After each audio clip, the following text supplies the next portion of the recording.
Buckle up, boys. Time to go to work.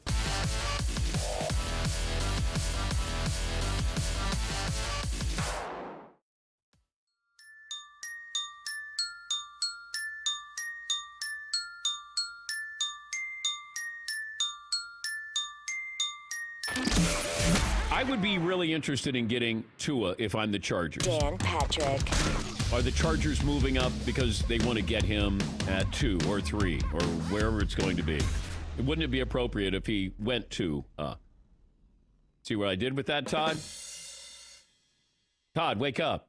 That was nicely done. Thank you, Todd. It takes me an extra second to click the unmute mute button. So if I don't respond right away, that's because I need that second to click the... Go back on the mute button.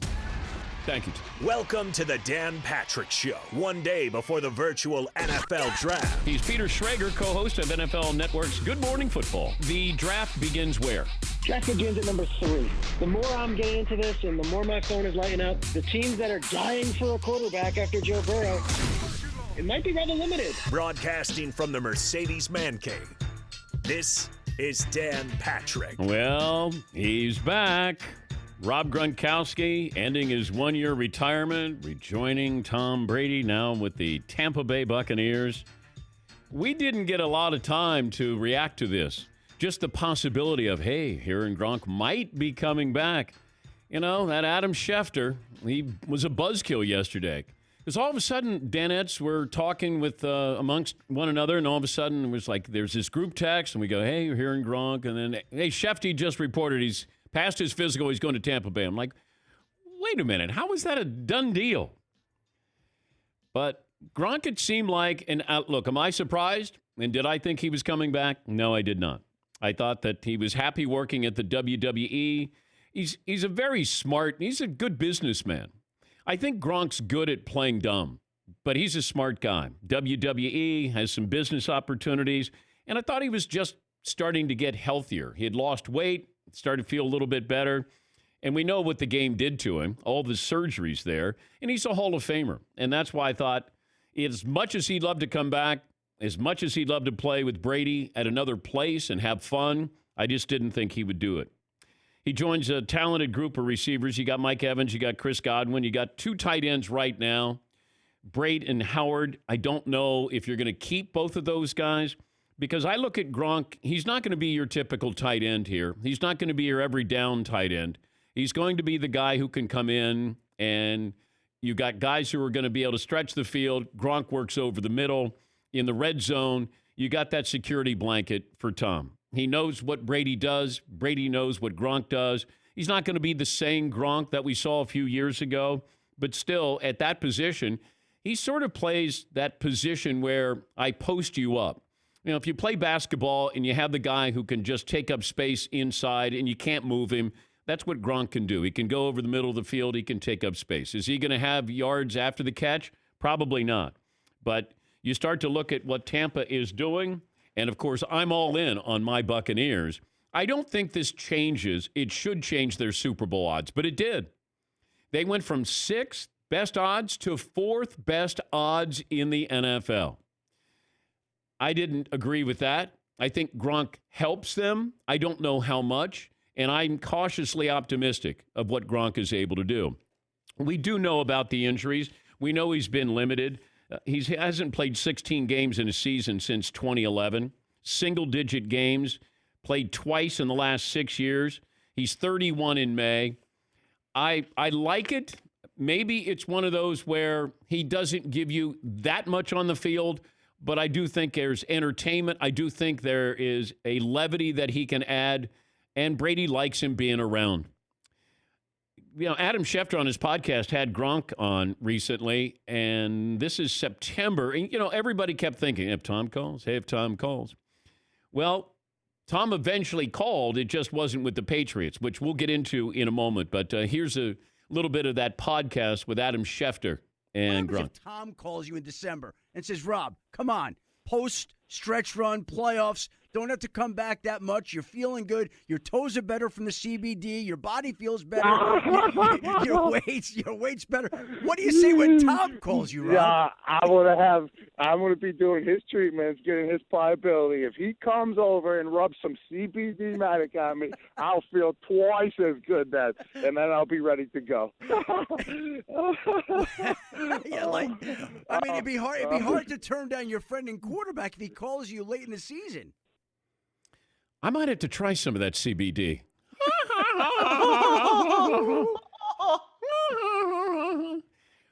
What's a stranger laugh, Mike Tyson or Rob Gronkowski? But Gronk is back. It's good for all of us, but you start to look at this, and I know we like to look at the optics here. Gronk wanted to come back and play with Brady, but not play in New England. If Tom is still in New England, I don't think Rob Gronkowski is coming back to play football. I think Gronk wants to have a good time. I do think when he gets on the practice field, and you could talk to former teammates, they'll tell you, when Gronk was in practice, he wasn't a goofball. He was serious in what he was doing. He was a serious football player. Off the field, he had fun. Remember when we were worried about Gronk because he was doing like keg stands and some stuff, and we're like, oh, man. And then you got Aaron Hernandez, and we're like, nah, I'll take the keg stands. I'm good with that. He can be goofy all he wants.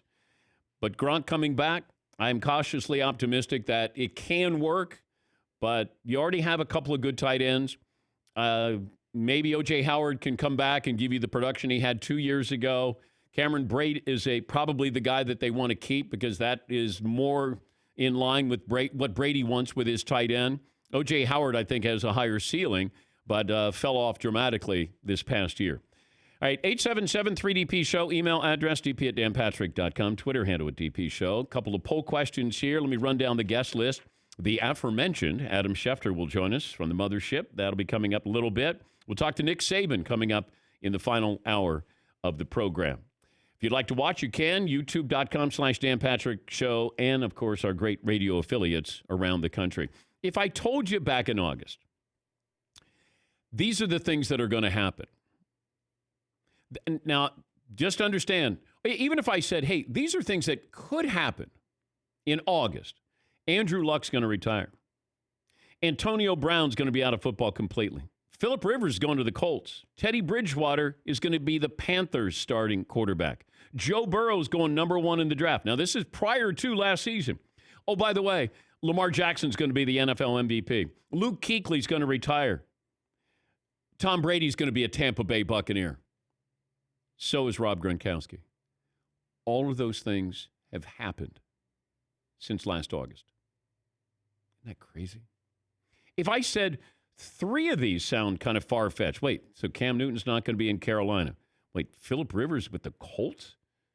So Joe Burrow, who had a substandard or an average junior season, is going to be, he's going to be the number, not Tua? Lamar Jackson's going to be the MVP. Wait, Lamar Jackson's going to be the MVP over Patrick Mahomes? Wait, Luke Kuechly's retiring? Tom Brady's leaving. And then you throw in Andrew Luck. Oh, by the way, all of those things have happened since last August. Yeah, Paul.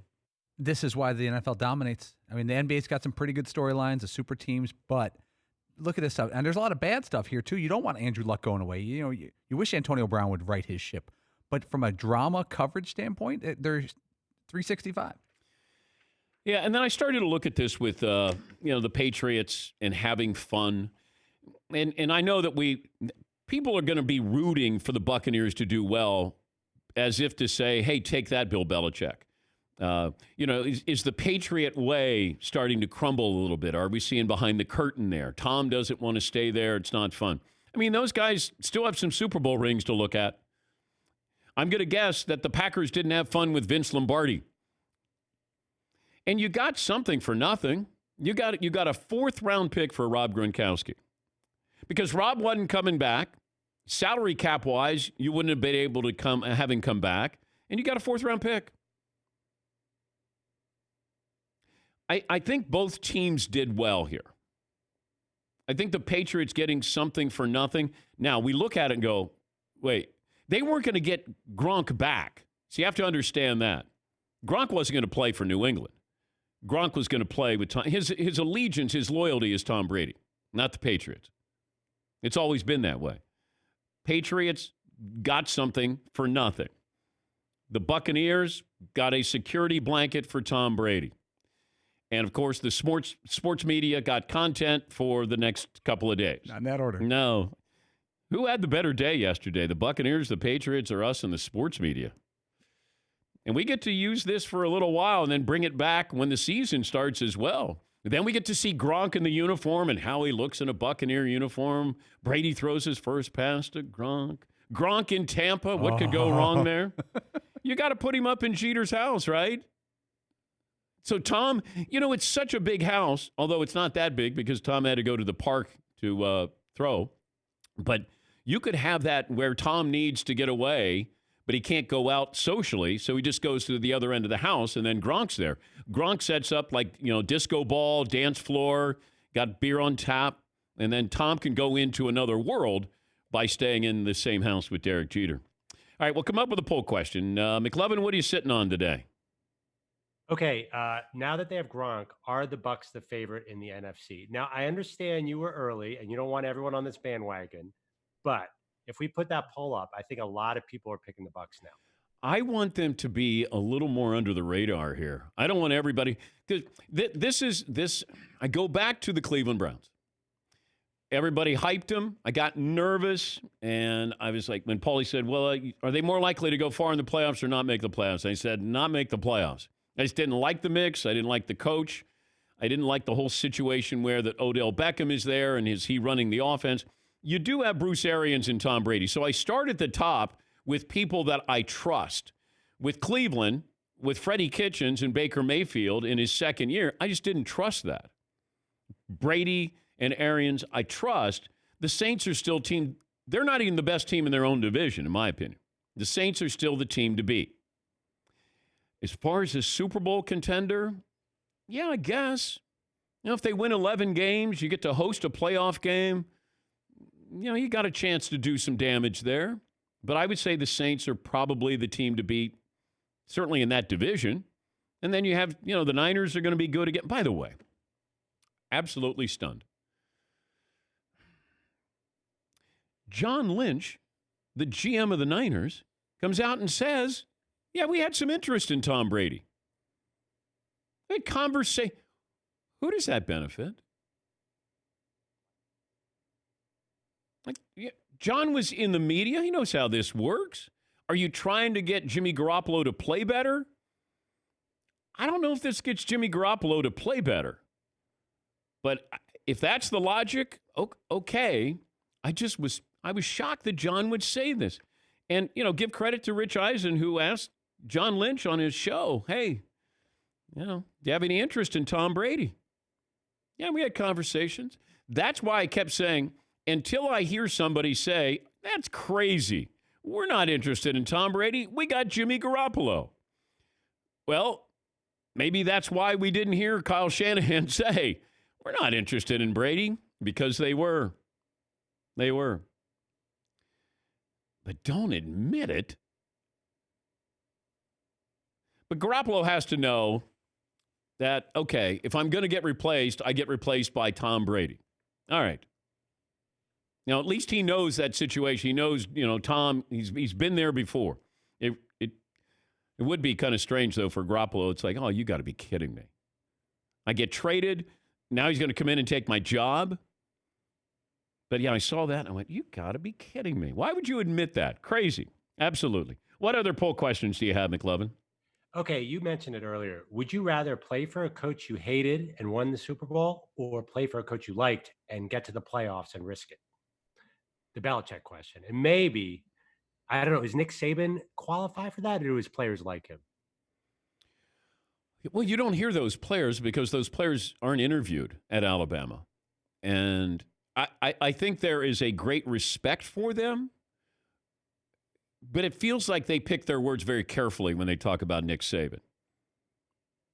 He'll join us later today, but I'm guessing, it's just different in college because you're there for at least 3 years. Whereas as a free agent, you don't have to go play for Bill Belichick. Now, you can say you don't have to go to Alabama, but if you want to win a national title, I don't know if the players feel the same about Saban. Does he take the joy out of the game? I don't know. But he is a Belichick disciple, so maybe he does. He coaches the joy out of it. I would rather play for somebody. I'd rather play for Belichick than I would Bruce Arians if you said you're going to have fun, but you're probably not going to win a championship, or you got a great chance of winning a championship. I'd like to. This is the greatest coach of all time. I don't know if John Wooden made the game fun for UCLA, but he was the greatest coach we'd ever seen in college basketball. There are coaches who do make it fun, but maybe Bill Parcells wasn't fun to play for. He was tough, but he won. I'd rather win and be so, quote unquote, miserable than to not be great at what I do. It feels like Belichick is going to, by winning, take away some of that misery. It's even worse when you're playing for a coach who isn't going to win a Super Bowl and you hate playing for. Then that would be hell. But for the most part, I would want to play for Belichick. I'd want to know what that feeling is like. Now, I may get really tired. I couldn't put up with 20 years of that. But that's why we're in the position we're in. Brady's in Tampa, and Gronk followed him because neither wanted to play in that environment anymore. Ted in Tampa joins us, and then we'll take a break. Adam Schefter will join us. Yeah, hey, Dan, great show. The key to what's going on here in Tampa, we got Brady, Gronk's coming right after his physical. The problem is, check what's happened to NFL Central efficiency rating for the offensive line. They've been in the bottom 6 in the league for the last 5 years, and their left tackle has had the last rating of all left tackles in the league for the last 4 years. Well, I know they're going to do something, Ted. They are. I mean, it would be silly to bring in Brady and then not have a good offensive line because we know that he has no ability to extend a play. They're going to take – that'd be the first question I'm asked if I'm Brady. If I'm Brady and I say to Bruce Arians, what are we going to do with the offensive line? That'd be the first question. What are we going to do? Can you trade O.J. Howard? Can you get a draft pick? Can you get an offensive lineman in return? That's what I'm sure they're exploring here. But there's no way that offensive line is going to be the same offensive line. Now, Brady will make that offensive line better. You hope that offensive line makes Brady better as well. But, yeah, that will certainly be addressed. It better be because my Buccaneers are going to the Super Bowl. Yeah, Paulie. Dan, your Patriots, though, have a lot of draft capital. They got a first-round pick. They have 3 3s, a 4, a 5, and 4 sixth-round draft picks. A lot of people think they're going to try to jump up a little bit, package some stuff. A lot of rumors. All right. This program brought to you by LegalZoom. They made it easy to set up the right estate plan without leaving your home. Take care of your family today. The right estate plan at LegalZoom.com. More phone calls, settle on poll questions, stat of the day, play of the day. And yes, we have our Rob Gronkowski Tampa Bay T-shirt. I'll tell you what it is when we return. 18 after the hour. Adam Schefter joins us next year on the Dan Patrick Show. You're checking things all the time. You check your email, your Instagram, but you got to check something important. And it doesn't take long, and it's free to do thanks to Discover. Discover makes it quick and easy, and it's free. You check your FICO credit score. You probably go, wait, what? That's used by 90% of top lenders, and you can do it for free even if you're not a customer. Checking your score won't hurt your credit. You can check each month for changes there. The Discover Credit Scorecard. Free for everyone. Learn more at discover.com/credit scorecard. Limitations apply.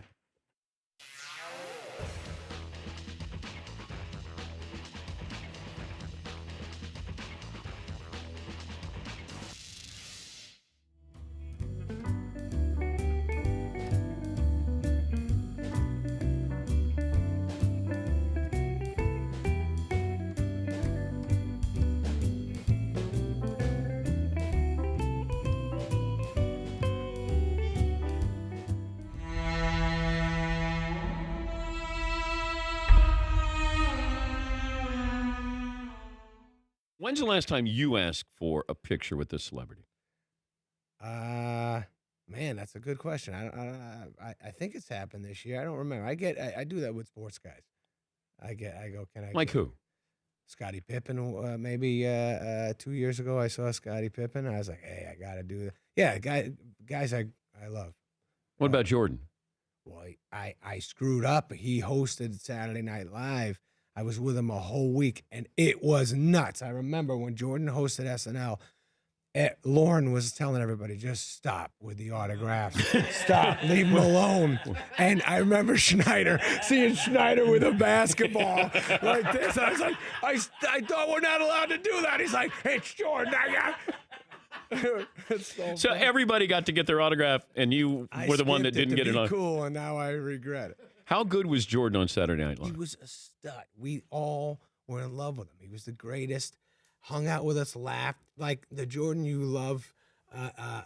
When he hits a shot and smiles, that's who we had on the show. He was hanging out. We became tight with for the week. Did he want to be great? Like you could see what makes him great as a basketball player. Did he apply that same? I don't think he had that much pressure on himself because he's genuinely lovable and he wanted to do it right for the show's sake. I don't think he was like, I want to be a great host, but he was just cool, man, handsome dude, just great, just owned the whole place. It was the most you stared at somebody wherever he went. Him and Springsteen when he did the show too, was very much like that. But you do a Springsteen impersonation? I could do him right now pretty good. Okay. With this voice? Yeah. You want to hear it? Yeah, sure. Hey, baby. that doesn't, Fritzy doesn't like Springsteen. I'd say I don't like Springsteen. Okay, he doesn't. You don't like Springsteen. I think he's extremely overrated. Okay. Oh, no.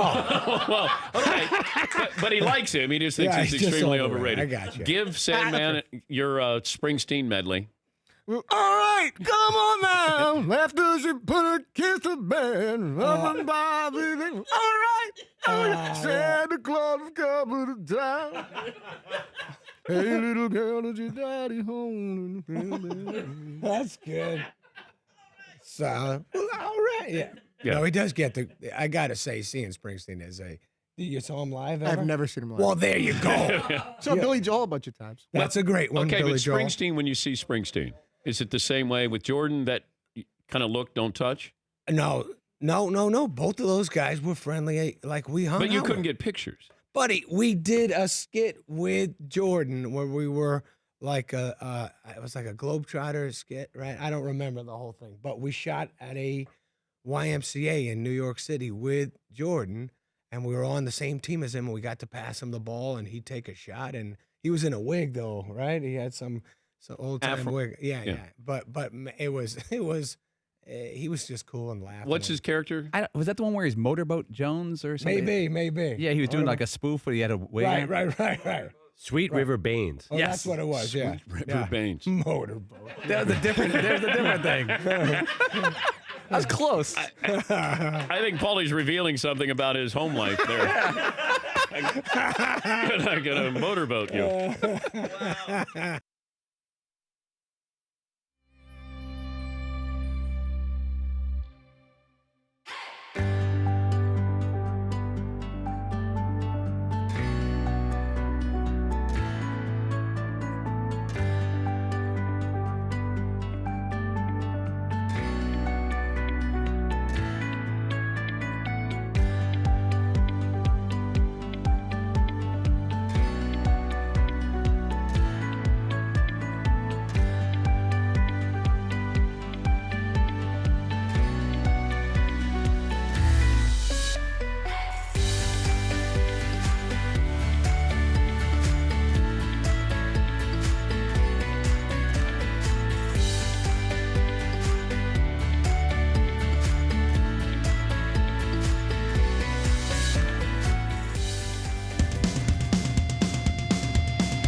Dan Patrick Show brought to you by Mercedes-AMG. Be prepared for whatever comes your way. It's the all-new GT four-door coupe. Life's a race. Visit your local dealership for a test drive today. If you missed any of our interviews from the Mercedes-AMG Man Cave, go to the Dan Patrick Show app. Watch and listen from inside the Mercedes-AMG Man Cave, Mercedes-AMG Driving Performance. He's Adam Schefter. He's ESPN senior NFL analyst and host of the Adam Schefter podcast. We just played a clip of Adam I believe back in September when he talked to Gronk about that possibility of coming back. And Adam joins us on the program. Adam, when did you start to get wind that Gronk was indeed ready to come back? Well, the funny thing is, I will tell you this, Dan. About a month ago, Jeff Passan, our baseball insider, if I could say this, texted me that he was told Gronk is coming back. And I made some calls, and it was kind of poo-pooed at the time. But I also got word that there are a lot of players that were contacting Tampa that wanted to come play for Tom. It was not just him. And, again, it was the kind of thing that was just out there. Now, the speed at which it developed yesterday surprised me. I don't know why. Maybe it's draft week. It shouldn't have. But it just seemed like it was an idea a month ago that may or may not go somewhere, and then obviously it took off and exploded yesterday. If Brady is still in New England, is Gronk out of retirement? I don't believe he is, no. I think that this was a situation where if Tom left there, wherever he went, Gronk would have gone. If Tom would have gone to Los Angeles to play for the Chargers, I believe we might be having this conversation today about Gronk playing for the Chargers. If Tom had gone to San Francisco to play for the 49ers, I think Gronk might be playing with George Kittle there in the Bay Area. Wherever he was going to go, I think Gronk had it in his mind that he'd be interested in following. And you need no further evidence of that than going back 2 years ago to the draft of 2018. Right before that draft, the Patriots reached an agreement with the Lions to trade Gronk to Detroit. And they were going to trade Gronk and a second-round pick and get back a second and a first-round pick, which would have given the Patriots 3 first-round picks in 2018. And Gronk, when he found out he was going, said, I'm going to retire. I'm not going to Detroit. Don't want to play anywhere else but with Tom. And so I think there's the evidence of the loyalty. And it was going to be Tampa Bay in this particular case, or it was going to be nothing, which is why, Dan, I think New England really was stuck. New England doesn't get stuck often. But in this particular case, Gronk had a $10 million salary. They only got $1 million against the cap. If he says, I'm coming back, they got to carry that salary, clear the space, and make room for him. And they weren't prepared to do that when he didn't want to do that. Could have made life hard for them. And so they took a player that wasn't going to play for them and turned it basically into a fourth-round pick. Did the Patriots have a good day yesterday? Well, I don't think it was a bad day. I think it was business as usual for them. I think that they, again, traded Gronk in a 7 for a 4. So to me, that's about as good as they could do in that particular case. Now, I guess you're asking that because there's some people saying, oh, boy, Tom's gone, Gronk's gone, people want to leave, that kind of thing? Yeah. I mean, it is what it is. You think they care there? They don't care. They're going on. They got the draft tomorrow. They got 12 picks. They're tied with the Vikings and the Jaguars for the second most picks in the draft. They're looking ahead. They're not looking back, Dan. They're on to the draft. Do you think that Belichick cared? Does he care about this story? Other than they got a fourth-round pick. And I'm with you on this. I think the Patriots did better. I mean, they got something for nothing. Yeah. And so I get that. But do you think that Belichick cares about this situation, that those two are reunited? I don't. I think that I think he's so singularly focused on what he needs to get done, and the draft, and the difficult times that we're all living in, and trying to adapt his organization to where we're at right now, that at the risk of sounding rude, the last thing he's thinking about is Tom Brady and Rob Gronkowski. He couldn't care less in my mind. We're talking to Adam Schefter, of course, the great insider. He'll be working the draft, and, of course, his podcast, the Adam Schefter Podcast. Joe Burrow, Zach Taylor.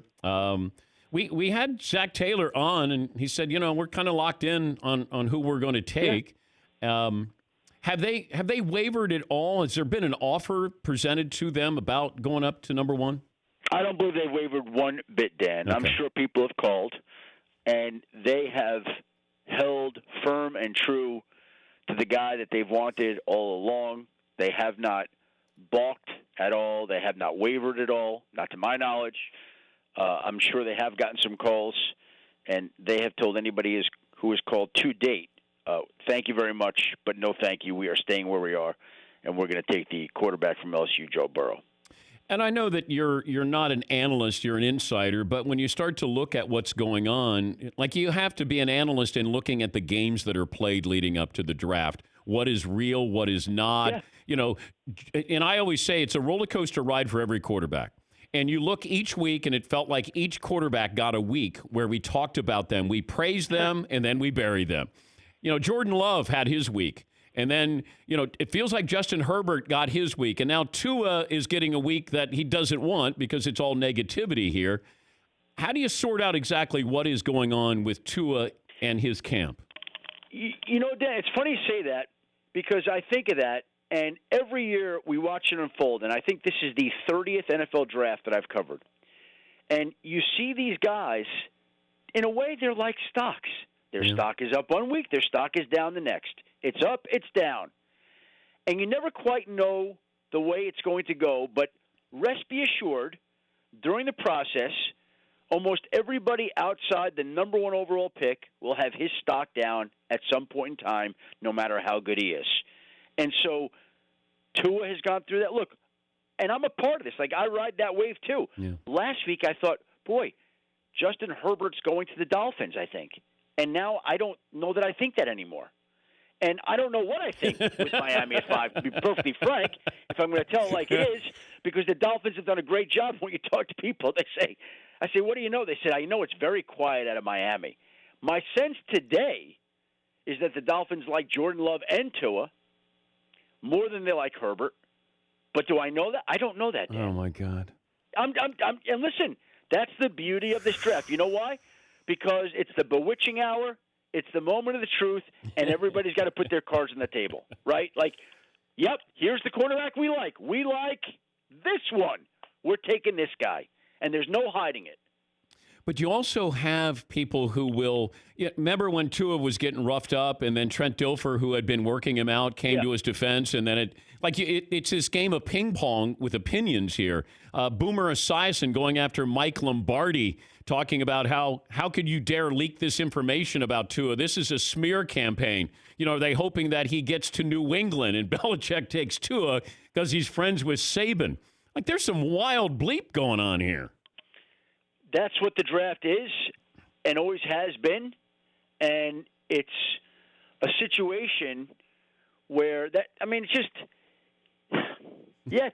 teams floating things in an effort to help themselves. You never know if they're pushing an agenda to try to get a certain player to a certain spot. All it takes is one, like you hear anonymous medical things. I'll say this, medically, I never like to say, this is just me, too much about a guy before a draft because I don't think it's fair to the player, and I think it is a situation. I'm not telling you that what somebody's going to say is going to influence, but maybe it does. Maybe it does. Let the process fall where it will, and then you come out and say something afterwards about the guy's medical. Like I remember a few years ago, I was told that Shaq Lawson, who was projected as a first-round pick, I think had a torn labrum, if my memory serves me correct. I didn't say anything about it. I just let the draft unfold. And the Buffalo Bills wound up taking him, and I popped onto ESPN. I said, well, Shaq Lawson, great player, but there were some teams that are concerned about his labrum and might need surgery. And the Bills came on. Rex was the head coach. That's not true. Doesn't need it. And a week later, Shaq Lawson had torn labrum surgery. Well, I did the NBA draft one year, and I had an agent from another client, a group of clients, come up to me and say, I hope you're going to bring up, this guy's, his knee problems. He won't last more than 5 years in the NBA. Who was the guy, Paulie, drafted by Portland was Brandon Roy. Brandon Roy. And he did have knee issues, but this agent said, I hope you and Billis are going to talk about this on the show. That guy won't last 5 years because of his knee issues. Hey, listen, a lot of times, Dan, where there's smoke, there's fire, and it's real. Sometimes, okay? But sometimes it's not. And you know what? Different guys heal and take care of their bodies differently and have chances to thrive. You just don't know. It depends on where they go, how they handle. There's no way to fully know. It's really just a dart throw and seeing what happens. But, to me, just personally with the injury kind of stuff, unless it's, obvious out there, everyone knows – some of the quieter things. I just like to leave it alone. And then when the guy's drafted, you go say something about it. I'll leave you with this. I was absolutely dumbfounded that John Lynch said to Rich Eisen, yeah, we did a drive-by with Tom Brady. Why say that? Because I think people suspected that they were interested. And look, I guess what I would say in response to that is there are 31 other teams that should have been having that conversation. Well, maybe not 31 because Kansas City shouldn't have had it. But if you're a quarterback or you're a team and you got a quarterback that hasn't been a perennial Pro Bowl player, a future Hall of Fame guy, every single one of those teams should be discussing, as the 49ers did, do we make this move? Should we make this move? Do we go sign Tom? And what would happen with our quarterback? What can we get? Are we in a better spot now, long term? I mean, I just think it's healthy. Now, it's a must-lie situation, Adam. It's a must-lie, especially with Garoppolo, who's already, taking the slings and arrows here. He's already a little sensitive here. I'm going to guess. And now all of a sudden, your coach doesn't come out and dispel anything. They should have said, no, we have our guy. We wish Tom well. He's always been a great opponent, but we got our guy. It's fair. I'm not going to argue with you, Dan. But listen, to my point, like I said, 20 teams should have had that discussion. But I guess most of them wouldn't admit that they did. All right, fair enough. Where are you going to be tomorrow? Exactly where I'm sitting right now, my home office with my dogs on my couch, my kids screaming for me, my wife saying, come take out the garbage, whatever it may be.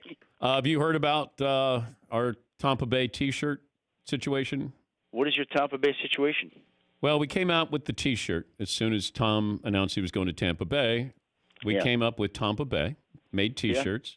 Yeah. Not bad. You know what I like better? What? Could we do this now?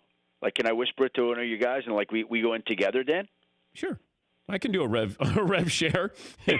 Although, if you say it now, then you said it on the air. Now it's on record. Yeah. It's not like it's anything ingenious. Okay, right? here we go. But I like the T-shirts, the Tampa Bay Patriots or the New England Buccaneers. All right. Just plain and simple. All right. The Tampa Patriots. How about that? I don't think we need to get cute. Just the Tampa Patriots. I mean, that's right, fine by me. right. We don't need to get cute here. Okay, how about this one? The Gronkaneers. I'm sure he likes that. Well, we're printing up that T-shirt this morning.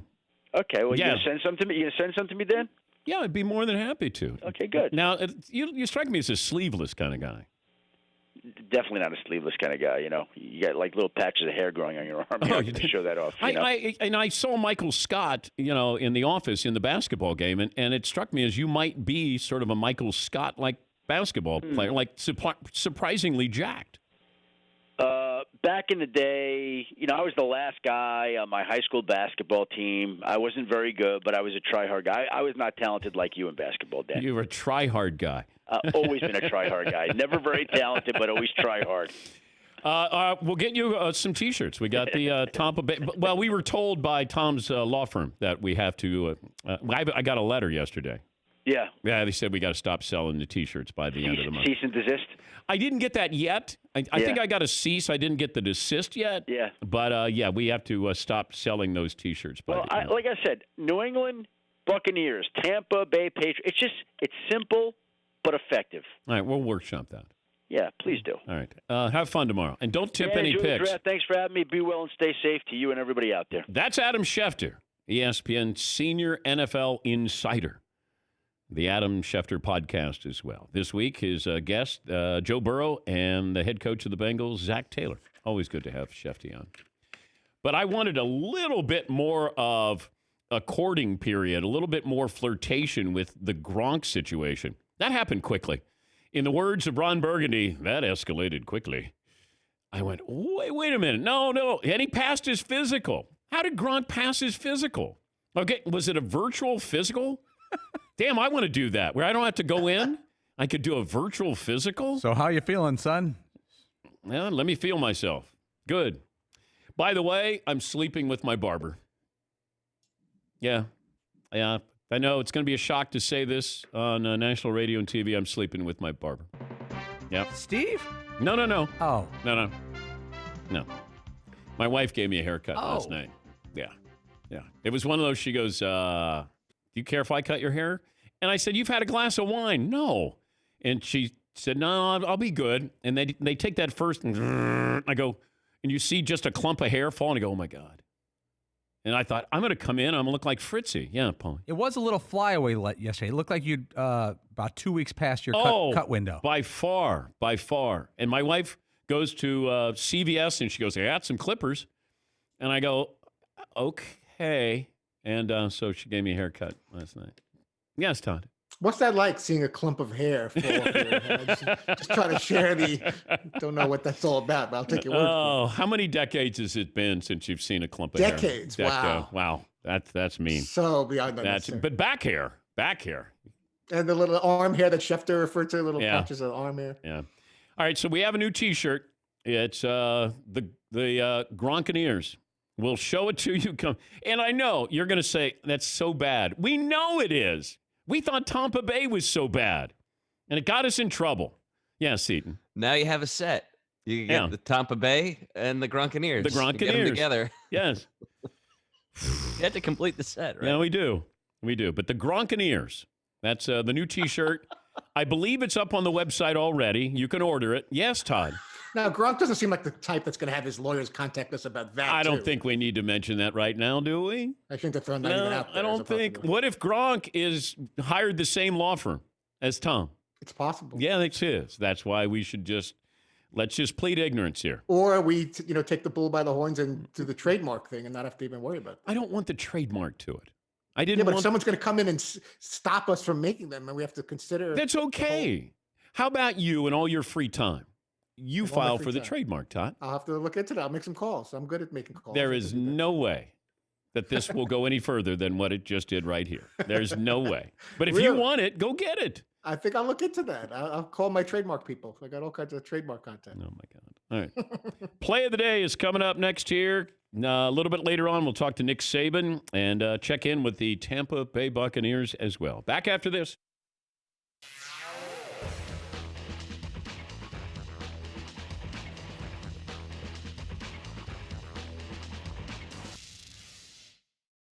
Dan, yesterday on an episode of Highly Questionable with our buddy Dan Lebitard, they're all at their home studios, home offices, or just their living rooms. Our buddy Mina Kimes shirt bombed Lebitard and Katie Nolan. She had both the Tampa shirts with Tommy, and she showed one, and then she actually had her dog wrapped up in the Tampa Bay shirt.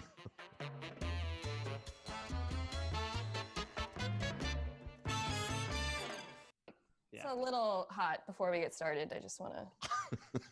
Wow, Mina. Oh, come the on! Are you serious? Welcome to Highly Quarantined. I'm Dan Lebitard. Hey, That's Mina Kimes, and that is Katie Nolan. How did you even get that? I was not expecting that. How did you even get that shipped that fast? Is that essential? Doesn't feel essential to me. Mina, is Lenny also wearing doggy Tampa Bay gear in celebration of Tom Brady being in Tampa Bay in order to. Oh, he is. Bye, guys. Thank you so much. There it Have is. a good bye so much. There it is. That's great. Traditionally, I've been opposed to people dressing their dogs in clothing, but now I'm up for it. That's great. Katie Nolan's reaction is just priceless. Oh, come on! That's not essential. That's great. Mina Kimes is an absolute legend. Oh, yeah. Forever a Dan Patrick Show legend. And Lenny. No doubt. Oh, that's awesome. I also like the move by Levitard. One of his co-hosts drops an F-bomb, and he goes, "Welcome to the show." Yeah. Not like, "Hey, let's take another take. Let's do it. Let's go." Well, if you've seen Poppy on there, he would take his shirt off. He'd drop an F-bomb. He'd have rap lyrics. No. You see, very intrigued. Yeah. See, it's a little hot in here. I'm gonna just. That's fun. Here we go, Dan. This is the big one. Limited edition, sleeveless Rob shirt. Here it is. Gronkaneers. Suns out, guns out. Suns out, guns out. Summertime's right around. You got to get swolled up for the summer. The Gronkaneers. Put some flip-flops, some cargo shorts, some Oakley wraparounds. You know, get your jet skis. This is the uniform down in Tampa, basically. Yeah, it is. That would be everyday apparel. Colors are great. You imagine if Bruce Arians came out, practice first day, Kangol, and had this on. I think Gronk will wear it. Yeah. Nice medium. I don't think Brady will. Nah, because he's more about flexibility and pliability. He's not yoked anymore. Yeah. I don't think he was ever yoked. No. Trying to be nice. We're trying to mend this Yeah. relationship here that went south quickly. There it is. Available now at the Dan Patrick Show website. The Gronkaneers. Limited edition, though. We only have 10,000 of these. Well, now, what did you think of Shefty with the Tampa Bay Patriots and the New England Buccaneers? It might be too direct. But it can't be the New England Buccaneers because... Like the Tampa Patriots is a play on words, and it's kind of funny. Tampa Patriots. Yeah. Or just Tampa Bay Patriots. Yeah. I'm okay with that. Schefter's more of an info guy. Yeah, he's not. He's not creative. He's funny, but he's not. Yeah. I don't think he's. I appreciated it. That said, if we get him on board and he tweets it out to his 17 million followers, we could all retire. Yeah, so we could think about that too. Yeah. All right, Shefty. Yep.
Play of the day. Runner left side, got it! They're gonna play it and play it. This is the play of the day.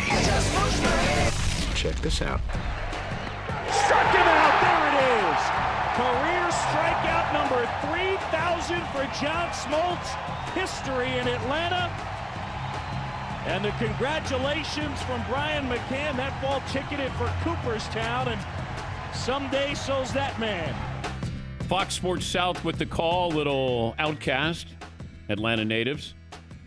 12 years ago on this day, Johnny Smoltz, career strikeout number 3,000, the 16th member of the 3,000 Strikeout Club, inducted into the Hall of Fame in 2015. Play of the Day is brought to you by LegalZoom. No matter what happens, you want to make sure your loved ones are taken care of. That's why LegalZoom has made it easy to set up the right estate plan without leaving your home. Take care of your family today with the right estate plan at LegalZoom.com. Matt in South Carolina. Hi, Matt. What do you have for me today? Hey, what's up, DP? I was going to say like how this affects the Belichickian way in the long run. I know Schefter said he doesn't care, but it seems like just from an optics point of it, it seems like a big statement. And also, just wanted to the lack of journalistic integrity, not giving credit to the original breaker of the story. Shout out to Leroy, the 12-year-old blind English Mastiff who's addicted to breaking news. Happy retirement, Leroy. All right. Well, thank you, Matt. A little Barstool Sports mention there. I saw with Daniel Jeremiah. Daniel Jeremiah, who worked the draft for the NFL Network, had a tweet. Here's a good strategy for the 2020 NFL Draft. Just collect as many LSU players as possible. How many times have you watched a game and they do the introductions with the players? You know, Sunday Night Football, players from LSU, players from LSU, players from LSU. And then I'd always go, how are they not winning multiple national championships? And that was back when Coach Miles was there. And I kept thinking, they have so much talent. Now, they always had a quarterback issue. Now, they not anymore, or at least they didn't have it last year. I was also wondering, we got Nick Saban on in the final hour today. Nick Saban, since the 2008 draft, which followed Saban's first season at Alabama, Alabama's had 87 players drafted. That's 12 more than the next program, LSU. In that time span, Alabama's had 29 players drafted in the first round. That's 11 more than any other school. Ohio State is second. Start of the day, start Woo. of the day, start of the day, start of the day, start of the day, start of the day, start of the day, start of the day. It's our good friends, Twiddle. Now, we normally have them on 420, but due to the social distancing here and the coronavirus, we couldn't have them on. Yeah, Paul? I wonder what they did when they were sitting home alone on their couch on that day. Jason Lockenfora, the NFL reporter for CBS. While O.J. Howard was not part of the Gronk trade, I'm told there remains a distinct, also, you know, he left out, he misspelled distinct, possibility ends up in New England. This is hardly the only option for him, but very much alive. Yeah, I think that's obvious with O.J. Howard and the Patriots and, you know, how much Belichick loves the tight end position. I don't think you can have 3 tight ends. Yeah, I get it with Gronk that you need to have that insurance there. And Cameron Brate, if you have O.J. Howard, I don't know if you have formations where you have all 3 tight ends out there. Maybe you do, but that's Jason Lockenfora. I get that. In fact, when we first started, Mike Florio brought this to my attention, and he said, hey, if Gronk comes back, he's got leverage against the Patriots. Salary cap issues, and he doesn't want to play in New England. Therefore, what's New England get for him? The fact that you can't take on his salary, what can I get? And that's exactly what happened. Gronk had leverage, said, I want to come back and play, and the Patriots go, you know, we've moved on from Tom and we've moved on from you. But he wasn't going to play for New England anyway. Now, he had leverage and he used it. And I'm just curious, does Gronk call Tom? Because Gronk all along said, hey, if Tom calls, man, it's going to be tough. Now, maybe he was joking, but does Tom let him know? I'm just wondering this scenario. Okay, so I'm going to go over there and see Robert Kraft, Mr. Kraft, and tell him I'm not going to stay here. I'm going to call Bill Belichick, and then I probably call my wife, Giselle, and I say, hey, you know, she'll go, how'd it go? Good, good, good. And then I call Gronk. Now, you've already talked to Bruce Arians earlier in the night. Then maybe you say to Gronk, hey, bro, Tampa Bay, keep it quiet. Let me know what you think. That's where I'm headed. And maybe that's where we are right now because of that. But if Brady calls you and says, how are you feeling? Now, Gronk could say, well, what do you mean by that? Like, how am I feeling after last night having beers with my brothers? Or how do I feel physically after I've lost this weight? Not both. But more importantly, how do you feel as a football player? Because I want you to come and play. Come down and, you know what? Let's do 1 year. Let's just take it 1 year at a time. Fox will wait for you. WWE, you could still do that. Yeah, Paul. I told my daughters, by the way, know exactly who Rob Gronkowski is. I told my daughter, Rob Gronkowski's coming out of retirement to play for the Bucks. And my young daughter, Molly, goes, is he still going to host Crash Leets? Because he's really funny. Probably he's going to be able to do that as well. All right, what's the poll question we're going with, McLovin? And are you guys okay with the Gronkaneers T-shirt? Because I've already put it up there on the website, and they're sleeveless too. Yeah, Todd, you got to love that. I love it. I love the Suns Out, Guns Out with the DP logo. It's got everything you want. The colors of the Bucks. It's great. Thank you, Todd. McLovin? So I put up, are the Bucks the favorite in the NFC? 42% say yes. Does this still bother you? I know you want that bandwagon. Yeah, I got it. I'm slowing my roll here. They're going to the playoffs. There's some more things that have to happen here a little bit. All right, 1 hour in the books, 2 more to go. We'll dive into the draft, and Nick Saban will join us in an hour. Dan Patrick Show.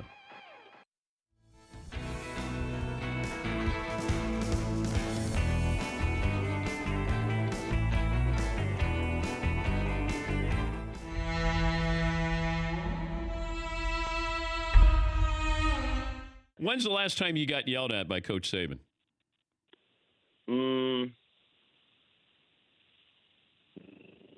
Probably this past Sunday or this past Monday. Probably this past Monday, yeah. And what'd you do? We had good, bad, and ugly, and I kind of took a sack in 2 minutes this past game, so kind of got on me. So, yeah. Oh, okay. So not that bad. I mean, that's pretty good if you have a hard time remembering that. We had him on 2 weeks ago, and I asked your coach, what if you parked in his parking spot? This is what Coach Saban said. I'd probably have a discussion with him. Sometimes when key players on your team, do things, even though you really have a great relationship with them and it's kind of not a big deal, you also have to realize that, especially when the key players do something, everybody else on the team is watching. So you can park there. How do you think that would go if you parked in Coach Saban's parking spot? Oh, I don't think it'd go good. I don't think anyone would try to park in Coach Saban's spot. Yeah. Josh Jacobs told us his story, the former running back, and did you hear about this? That Josh said that Coach Saban will joke occasionally, and then he mentioned D's nuts. He was talking to Josh Jacobs and said, "Has he done that to you, Tua?" He hasn't personally did it to me. I've heard some of his jokes, and I'm like, whoa. Was that Coach Saban or was that someone else that said that? So he does it a few times, but I mean. Okay, can you confirm that story though, Tua? With Josh Jacobs? Yeah. I wouldn't doubt it. I wouldn't doubt that Coach Saban said that. Usually when people are having a bad day, Coach Saban will kind of cheer them up by saying something that's out of the ordinary, to make them laugh or cheer them up. And I wouldn't doubt that's something he would say.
Buckle up, boys. Time to go to work.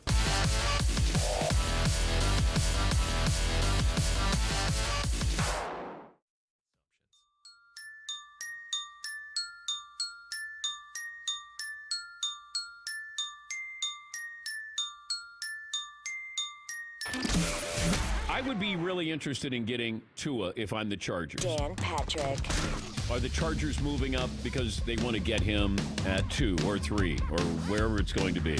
Wouldn't it be appropriate if he went to? See what I did with that, Todd? Todd, wake up. That was nicely done. Thank you, Todd. It takes me an extra second to click the unmute mute button. So if I don't respond right away, that's because I need that second to click the Go back on the mute button. Thank you. Welcome to the Dan Patrick Show. One day before the virtual NFL Draft. He's Peter Schrager, co-host of NFL Network's Good Morning Football. The draft begins where? Draft begins at number 3. The more I'm getting into this and the more my phone is lighting up, the teams that are dying for a quarterback after Joe Burrow, it might be rather limited. Broadcasting from the Mercedes Man Cave. This is Dan Patrick. We need to retire the phrase, no chance. No chance of that happening. Certainly with the NFL, right? No chance. Tom Brady, there's no chance he's leaving the Patriots. Tom Brady, there's no chance he's joining the Tampa Bay Buccaneers. Rob Gronkowski, there's no chance he's coming out of retirement. Luke Kuechly, he's not retiring. Lamar Jackson, he's got no chance to be the NFL MVP. Joe Burrow, a year ago, if I said he's going to be the number 1 pick in the draft, you'd probably say, oh, there's no chance it'll be Tua. Teddy Bridgewater's going to take over for Cam Newton. No chance. Phillip Rivers going to be a Colt. No chance. You know, Andrew Luck's going to retire. No chance. Antonio Brown completely out of football. Well, you might have said, oh, yeah, I could probably see that. All of those things have happened since last August. So you can't say no chance, certainly when it comes to the NFL. What an odd NFL offseason. And we haven't even gotten to the draft yet. And we could have some drama. There'll be something that happens tomorrow. I still feel like, and talking to a source yesterday, I said, you got to help me with Jordan Love. Because it feels like that's the great unknown. And God, do we love great unknowns. Deshaun Watson was right there in front of us. And we'd seen everything. Peyton Manning was on a couple of days ago. What did he say? People looked at me and said, hey, can he get any better? Like, we've seen everything, right? We saw all of his games at Tennessee. It's that guy you don't see. And you go, he's got potential. And that's where you get in trouble. Mitchell Trubisky can get you in trouble. Dan Orlovsky had a great tweet. And he said, be honest about the answer. You can either get Carson Wentz or Mitchell Trubisky. Who do you take? You can get Deshaun Watson or Mitchell Trubisky. Who do you take? Watson's missed 11 out of 48 games. Wentz has missed 8 starts in 64 games. Trubisky has missed 3 starts in 41 games. And then Orlovsky ends his tweet, talent over durability. I don't know if it says cut and dried as talent over durability, because I want my talented player to have durability, but I would take the risk on Tua. And you have people all over the map. We just had Adam Schefter on. I said to Shefty, what do you think happens, with the Dolphins? He goes, I don't know, because it changes day to day. And that's why I bring up Jordan Love. Somebody is going to look at Jordan Love the way the Bears looked at Mitchell Trubisky. And they're going to go, man, look at all that potential. And he does. I still go back to what you do on Saturdays. Deshaun Watson did it on Saturday. But people wondered, well, is he going to be injury prone? Can he hold up? What kind of quarterback is he going to be in the NFL? You had his coach say, he's Michael Jordan of college football. You don't know. And a lot of these quarterbacks we're seeing are one-year phenomenons. Kyler Murray. Baker Mayfield was a walk-on in 2 different places. Joe Burrow didn't have a great junior year at LSU. He had the greatest single season in college football history his senior year. Dwayne Haskins at Ohio State, it was 1 year. You're only seeing these players at that position for 1 year. And that's where you got to be a little bit nervous about this. I want sustainability here. And what happens is we get sick of you. And even listening to the draft, they re-aired the draft, and this is the 2017 draft. And this is how sad Paulie and I are. We're watching. Paulie's still yelling at the Bears to not take Mitchell Trubisky. They didn't listen again. Yeah, Dan. I know. But Louis Riddick said it felt like Deshaun Watson overstayed his welcome in college football. We'd seen everything. Now we need to move on with this. And even during the draft, John Gruden is surprised that teams are passing on Patrick Mahomes because, as Gruden said in real time during the draft, I haven't seen an arm like this since Brett Favre. Now, of course, I'm a loser, and I watched a lot of his games in college because I was always fascinated. And I, truth be told, had no idea it would translate into this kind of success. But I did say to the Danettes, this guy is as fun as any quarterback in college football because it looked like he was out there where you draw up plays in the dirt, and he was going to be able to make whatever throw he wanted to. And I thought that was incredible. Everything. Then I started to read about him, and I go, oh, man, they're saying he forces it. He wants to be like Favre.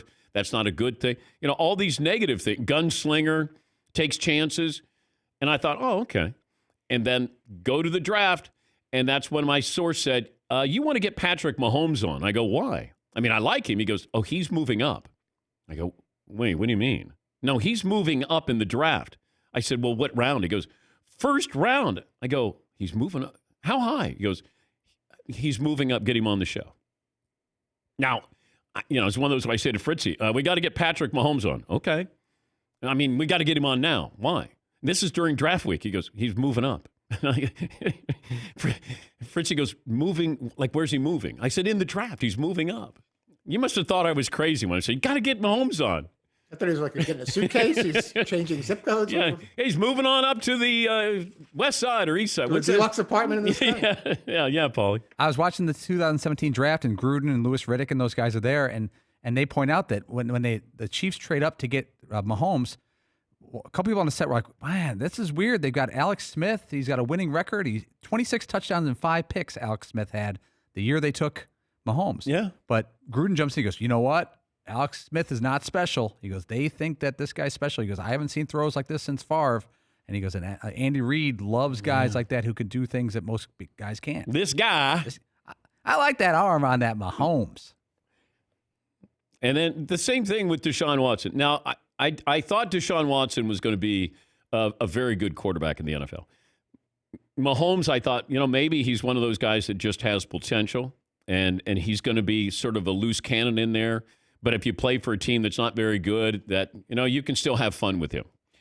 And lo and behold, you see what he's done in the last 2 years, and he's on his way to a Hall of Fame career. I just saw this. Oh, boy. We're going to have Matt Miller on. He is covering the draft for Bleacher Report. He'll join us coming up. Josina Anderson of the Mothership just tweeted, the Washington Redskins are still fielding inquiries of potential interest as of this morning, but one team in particular has already laid out a complete deal for their number 1 pick.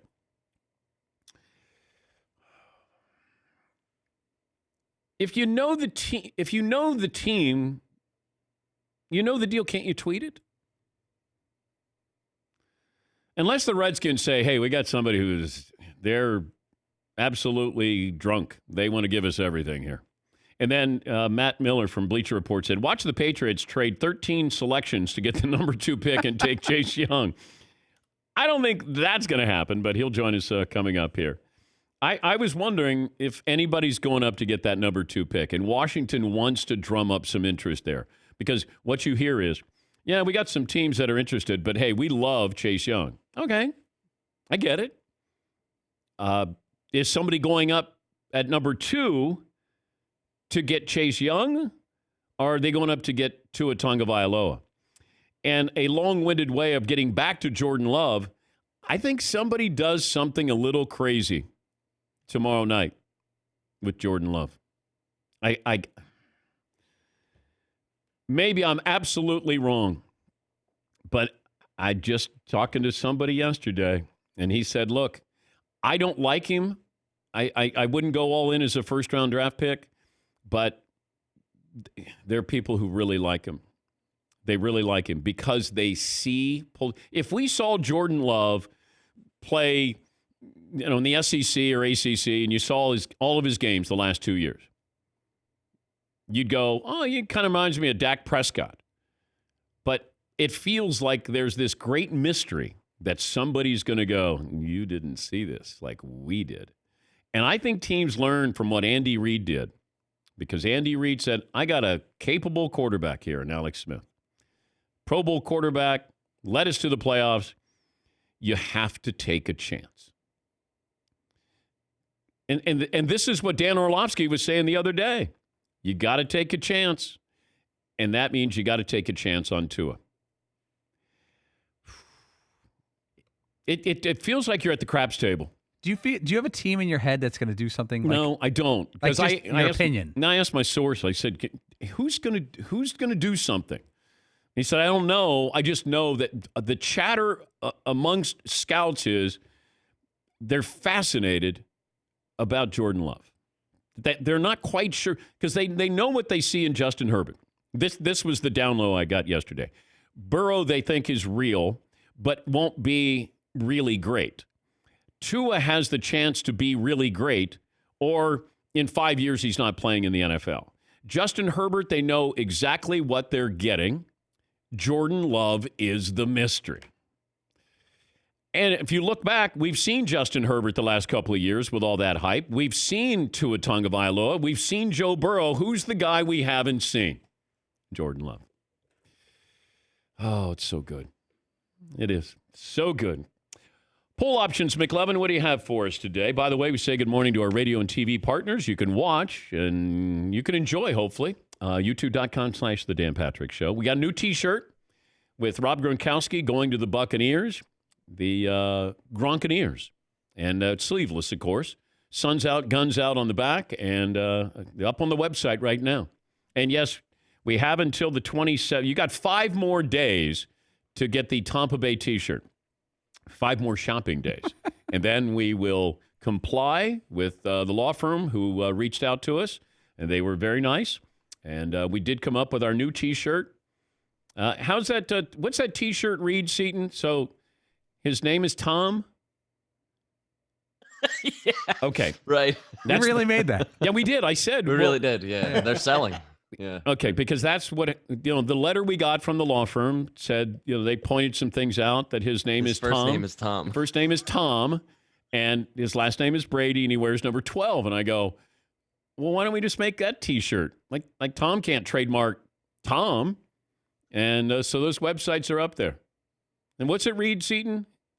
On the front, Yeah. I believe it says his first name is Tom. Okay, and on the back? And it says, "We appreciate your enthusiasm."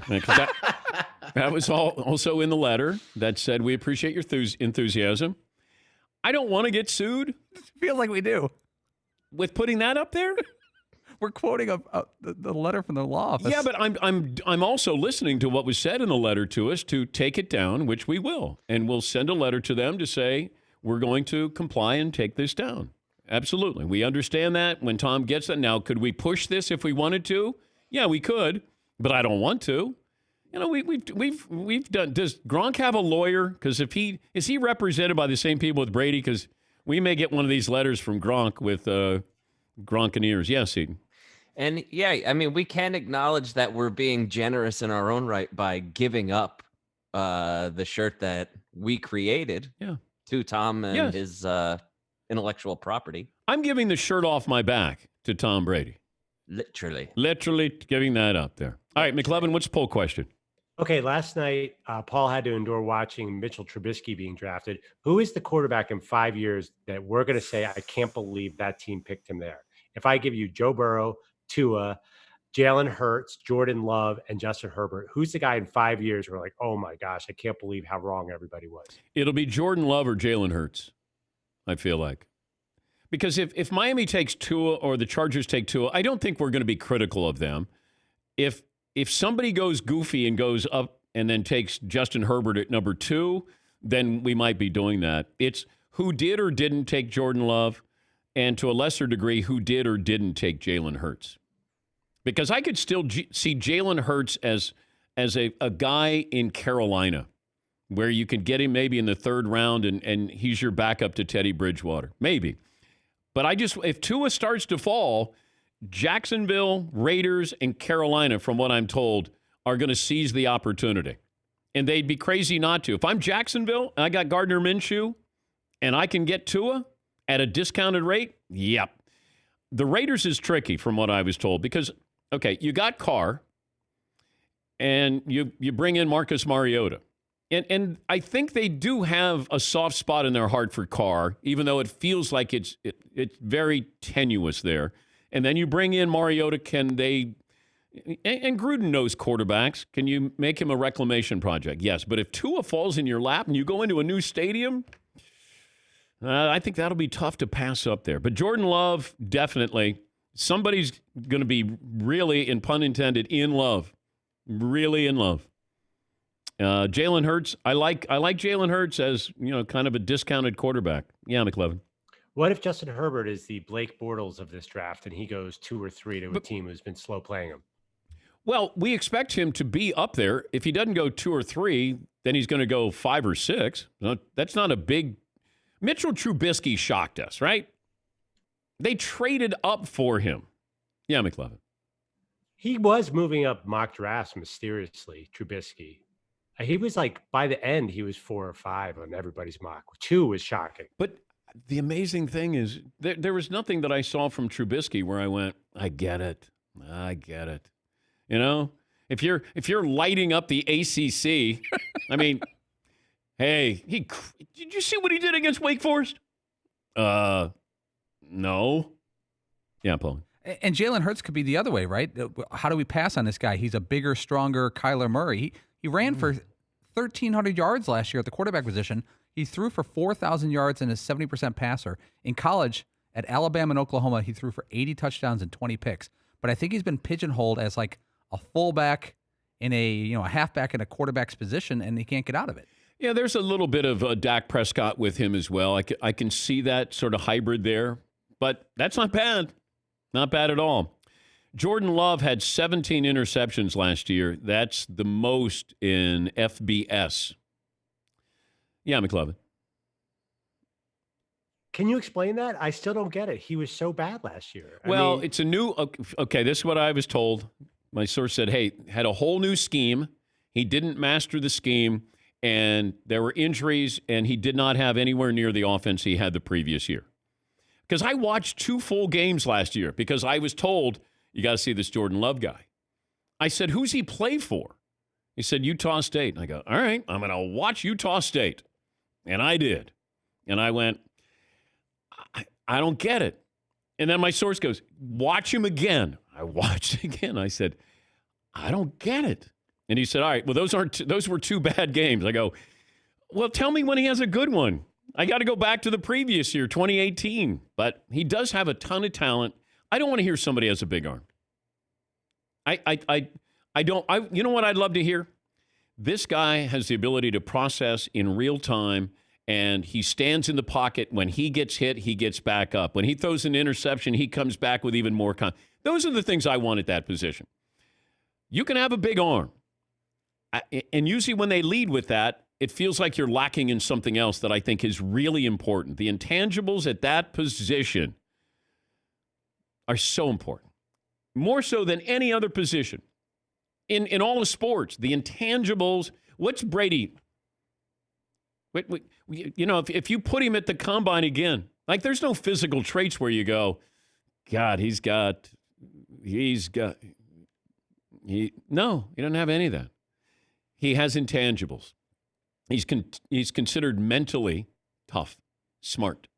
And that's what that position requires. If they can't put their hands on you, you have blocking schemes there. Guys can throw for 4,000 yards accidentally. And you can throw for 30 touchdowns or 30 interceptions. But at that position, I want to know, how do you process the game? Because everybody else is going to put up good numbers. But the difference is putting up numbers, but also putting up numbers when you need to, when the game's on the line. And that's why I would take Russell Wilson over anybody. Game on the line. Drive to win it. I think he's the best quarterback in football. And I haven't wavered off that the last couple of years. In fact, I go back to the Super Bowl that they lost against New England. And I saw he was the better quarterback on the field that day. I thought he was spectacular. Now, granted, that play call, horrible.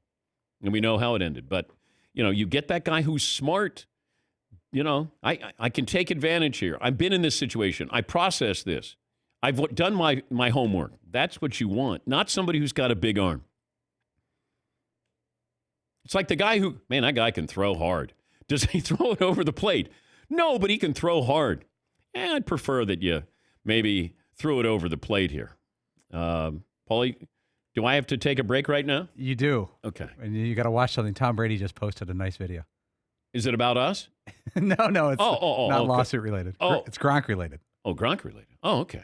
Oh, you just sent me a link. Okay, we'll take a break here. Matt Miller, Bleacher Report, will join us. Does a great job the last decade covering the draft. Nick Saban, in an hour from now, we'll check in with the Buccaneers coming up, top of the hour. We'll get to phone calls as well. It's 21 after the hour. Dan Patrick Show.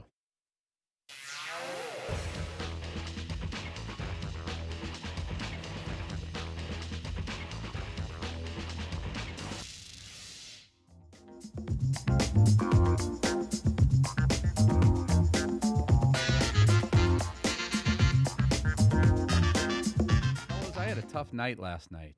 Didn't sleep that well, and I had some nightmares. And I think I know. Sometimes you watch something on TV, and it stays in your head, and it causes you to have nightmares or bad dreams.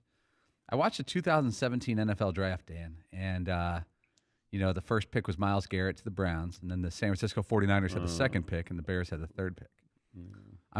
I was at that draft. I actually physically went to it. I remember it like it was yesterday, but I was yelling at the screen, "Don't do it. Don't trade up with the Niners." And they traded up with the Niners again. And then as the draft went on, I noticed that teams were just passing on Patrick Mahomes and Watson out of Clemson. And I'm looking at these teams going, you're taking a 5'8" wide receiver and you're passing on Mahomes. And the other thing I noticed, Gruden nailed that draft. Gruden, when they got to Mahomes, he goes, I haven't seen an arm like this he goes, actually, I don't know if I've seen an arm like this. He goes, the things he could do. He goes, I don't know why people are passing on him. I guess it's because he didn't do a ton win-loss at Texas Tech, but I'm not sure why else. But it was a tough watch, and I had some nightmares. And you would have thought that if the Bears got a do-over, they wouldn't take Trubisky. Yes. But they still did. I watched the whole thing again last night, and they did it again. Yeah. Andrew, you were at that draft. I mean, come on.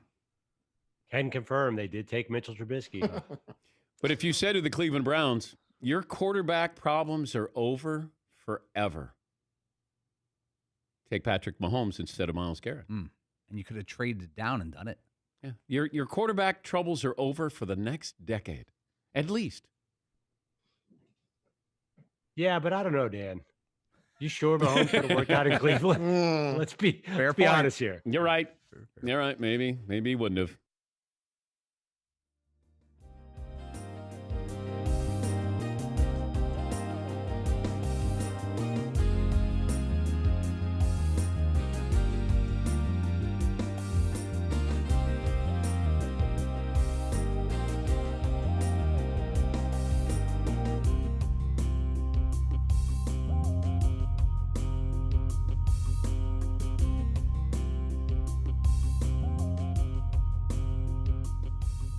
We got a new Danimation. And by the way, Scott from 1090 Media, that's based out of Philadelphia, he's the one who does all of this. So Jim Nantz was on, and Jim got locked out of his house, and this is the cartoon version of that.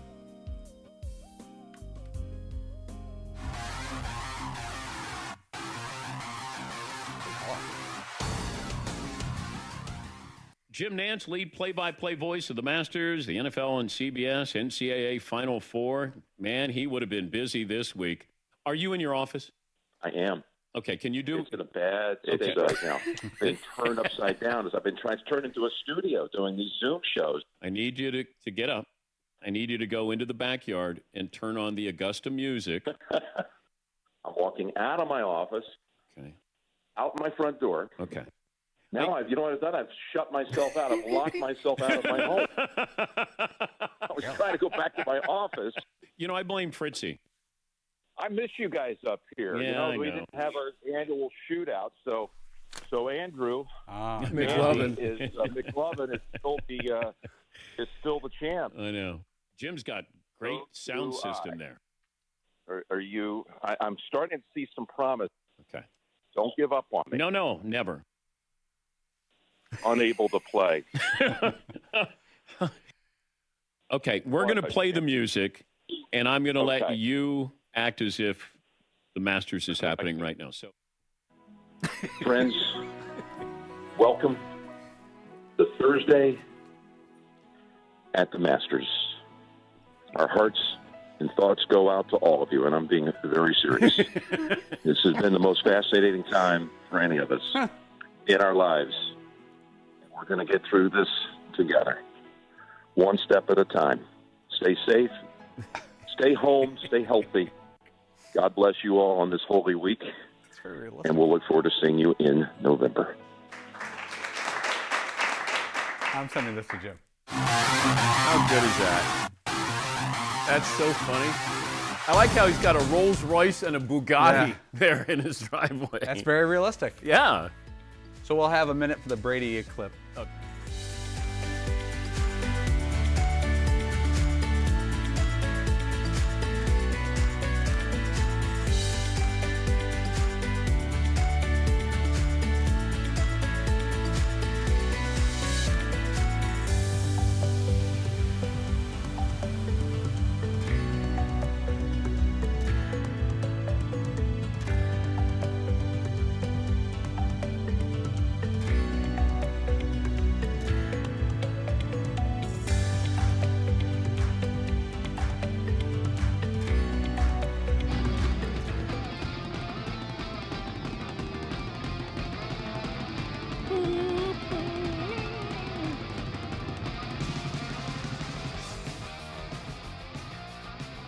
Get to your phone calls coming up.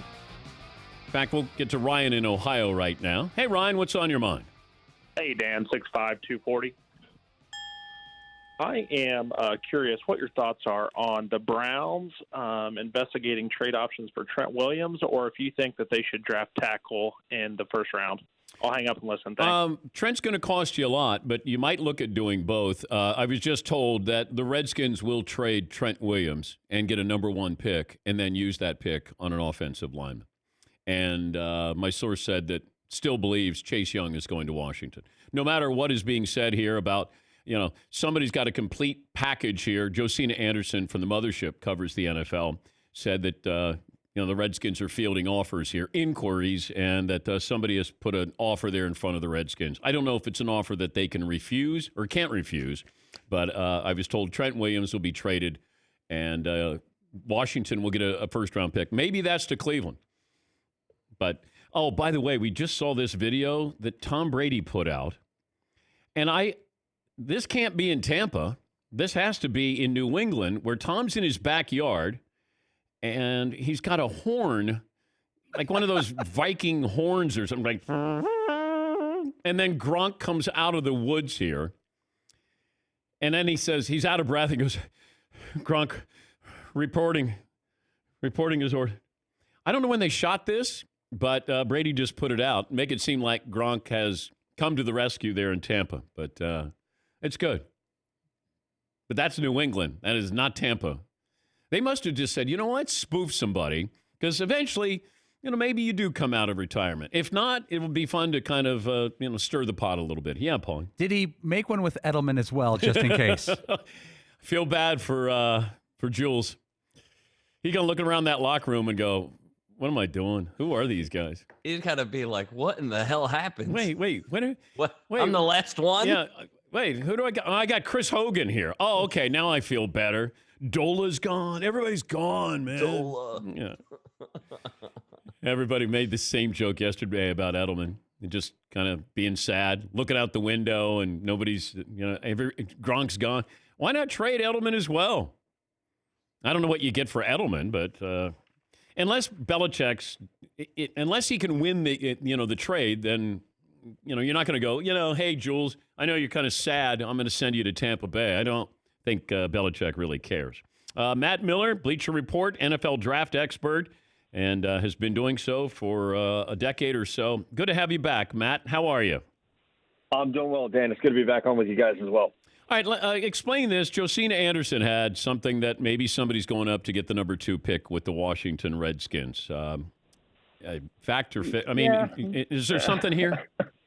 I'm sure someone has tried, but that doesn't mean it's going to happen. And I think with Chase Young, I almost feel like this happens every year, usually with an Ohio State defensive end. Like this happened to Nick and Joey Bosa too, where by late April we're like, oh, we're over this guy. He's been great for 3 years. I don't want to hear about it anymore. But like, Chase Young is the best player in the draft. No disrespect to Joe Burrow. Chase Young's the best player in the draft. He should be a 10 or 12 sack player right away. He's going to have an amazing impact. That's not the kind of guy you trade away from, especially when I do think it is a need. So I'm sure Josina's right. I'm sure someone did offer a package of picks.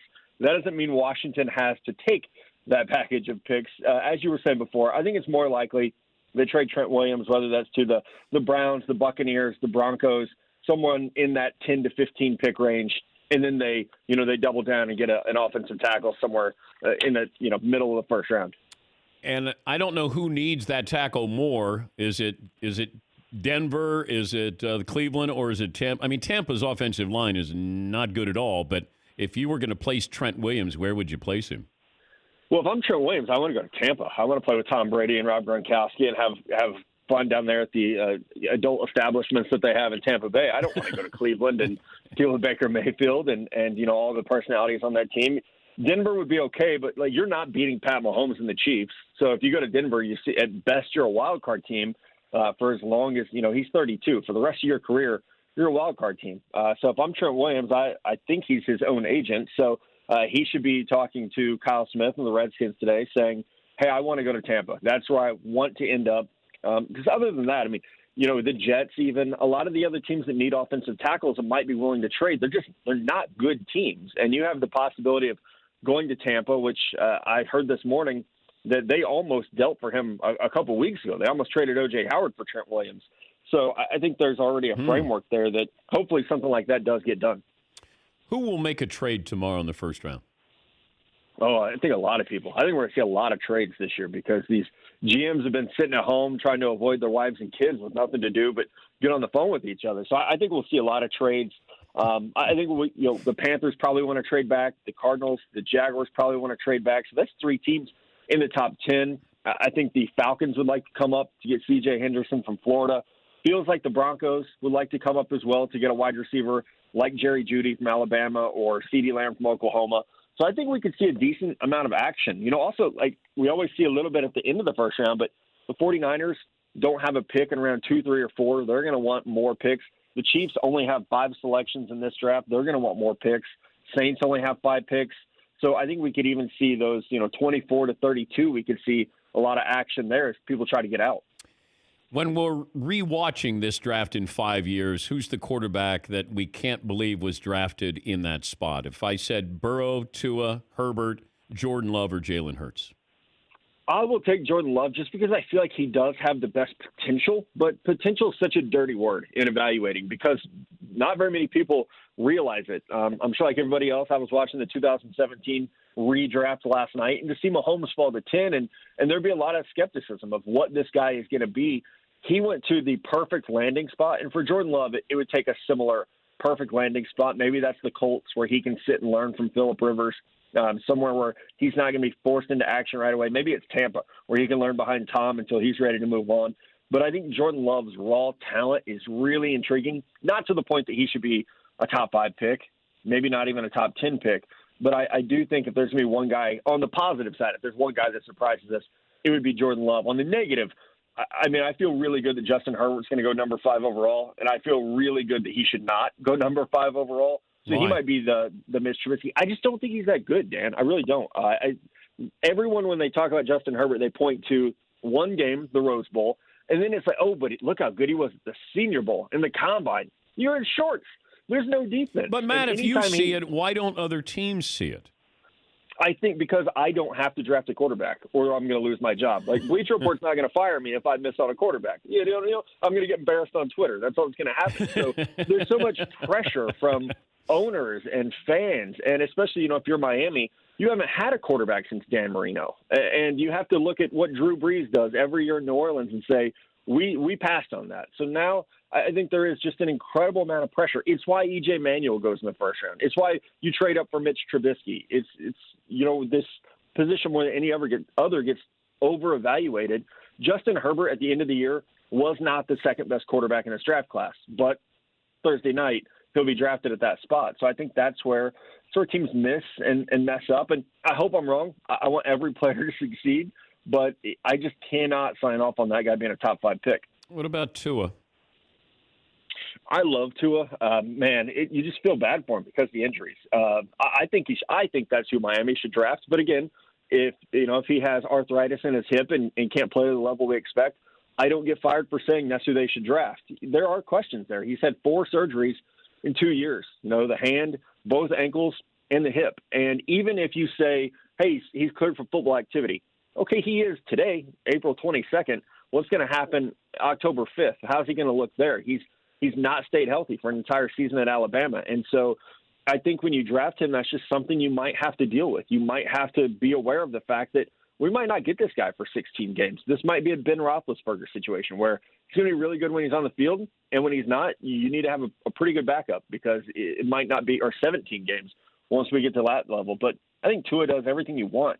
Touch, timing, accuracy. Like the most important part of playing the position, can you throw the ball where it's supposed to go? Tua does that really, really well. He does it consistently from the pocket, on the move. It's outside of the injuries, I think he's everything you would want. Well, that's why if I'm the Chargers and he falls into my lap at 6 and I'm moving into a new stadium and we can sit him for as long as we want with Tyrod Taylor, and I've had people say this, when it comes to the draft, you take risk, you take chances.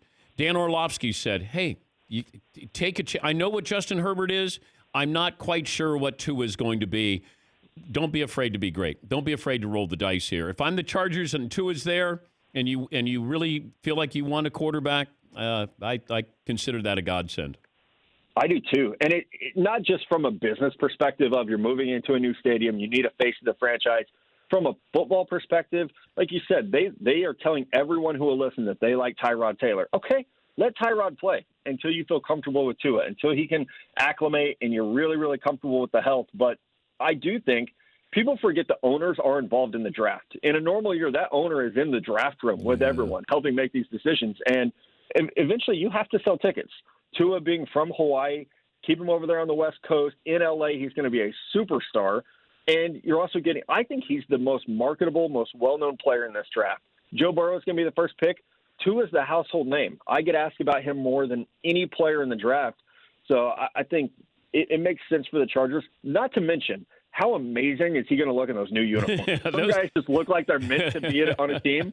Tua's meant to be a Charger. That's great. Maybe it'll make it look faster. Matt Miller, Bleacher Report, NFL Draft Insider, joining us here. All right, I'm going to make you the GM and just give me like a 10 or 15 second what you would do. You're the Bengals GM. What do you do at number 1? Joe Burrow I've already handed the card in. It's that easy. Okay. The Redskins. Chase Young. Again, similar. It's that easy. This is a generational type talent. Detroit. I would trade. I would try to trade out. I think you could move back to 5 or 6 and still get Jeff Okudah, the corner from Ohio State. Would you consider a quarterback at 3? Not if I'm the Lions. They have too much money wrapped up in Matthew Stafford. I think you have to. You're paying him $30 million this year. I think you have to give it one more year if it doesn't work. Next year, you look at Trevor Lawrence, Trey Lance, Justin Fields. I think 2021 is when you move on if you have to. And the New York Giants. So I would take Isaiah Simmons because I know exactly what he is. He's a difference maker. I compared him to Sean Taylor. Like, I've never seen anyone on defense like this. They'll probably take an offensive tackle because it's Dave Gettleman, but the chance, like Isaiah Simmons is so much better at his position than all these tackles are at theirs. There's not a Trent Williams and Tyron Smith. There's not an elite tackle. Isaiah Simmons is an elite defensive player. Miami Dolphins. I would take Tua and say, you know what? We missed on Drew Brees because we were a little afraid to take a risk. We're not going to make that same mistake again. The Chargers, if Tua's not there. So I would take a tackle. I would take Jedrick Wills. They traded Russell Okung. I would take a tackle, roll with Tyrod Taylor. And then in the second round, I would draft Jalen Hurts. He's probably going to be there. He fits what they want to do offensively. At 37 overall, if I could walk out of there with Jedrick Wills and Jalen Hurts, I would feel very, very good about my first 2 picks. And I was wondering if let's say Tua is available for Carolina, available for Jacksonville, available for the Raiders. Out of those 3 teams, who bites?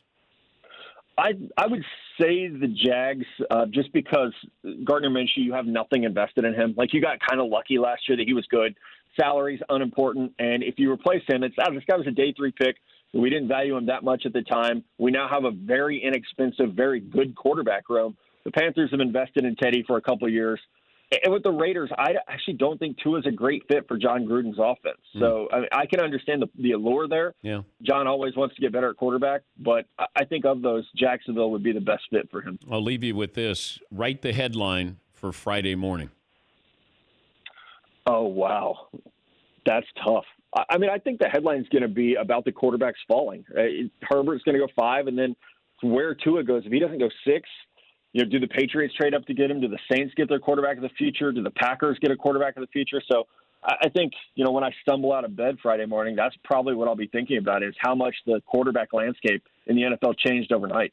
Great stuff, Matt, and have fun tomorrow. We appreciate your time. Yeah, appreciate you guys. Have a great one. That's Matt Miller, Bleacher Report, NFL draft expert.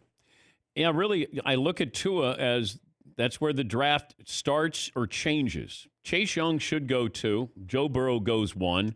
If Detroit wants to play it safe and take the great defensive back, Jeff Okudah, out of Ohio State, all right, I get that. Giants, do you take a great defensive player or do you take an offensive need and get a tackle there? Then it gets interesting. What do the Dolphins do when they're on the clock? Do they want that quarterback? You can put him behind Ryan Fitzpatrick.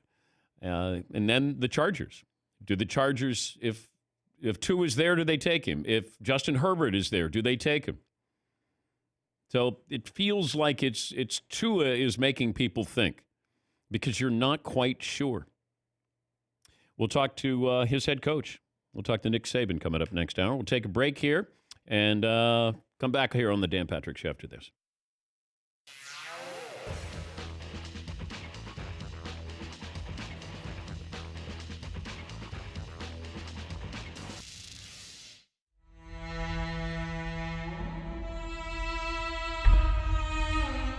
How did this go over when the news first hit, Tom? Even though we all kind of expected that there was obviously going to be a decision one way or the other, that it dropped Sunday evening at the owners' meetings in mid-March, I think still caught everybody flat-footed.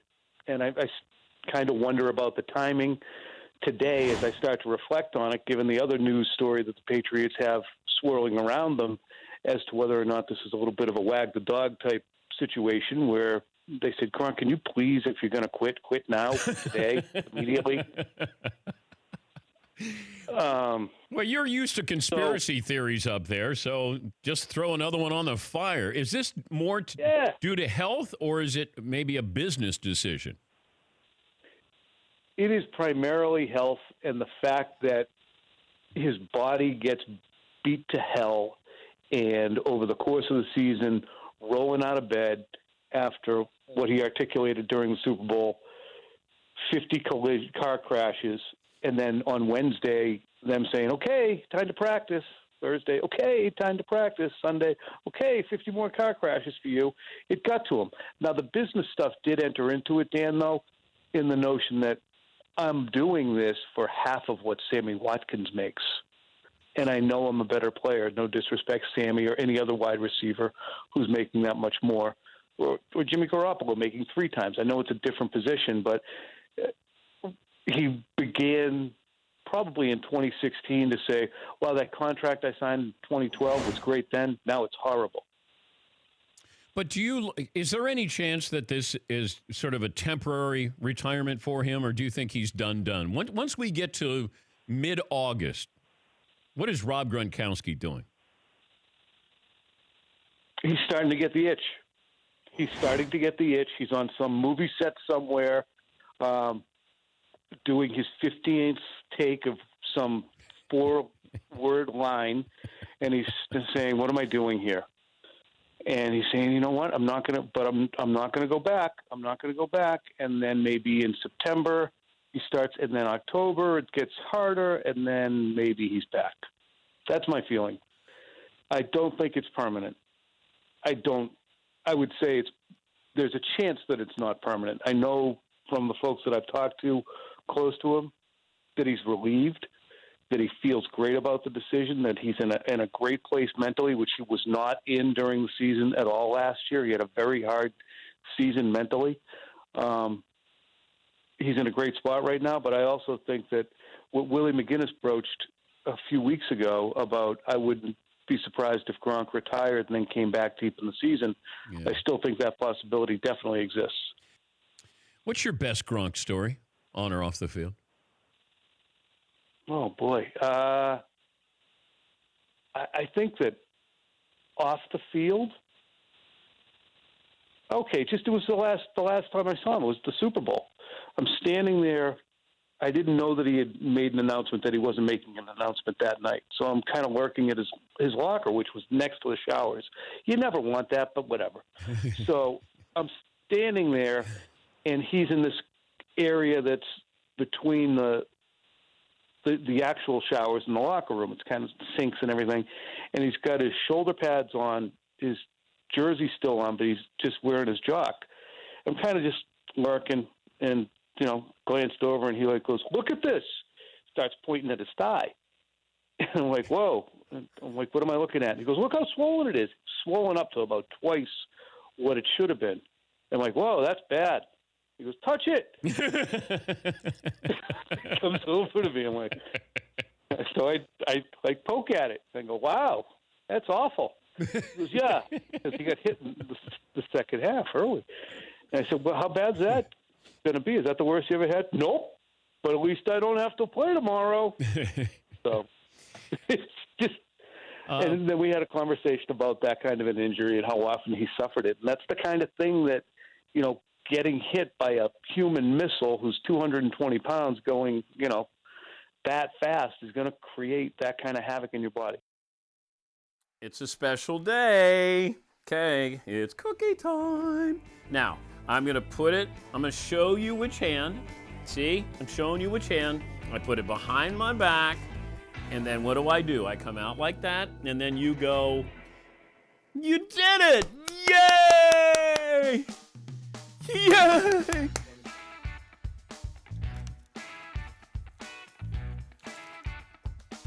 How did I cut my finger here?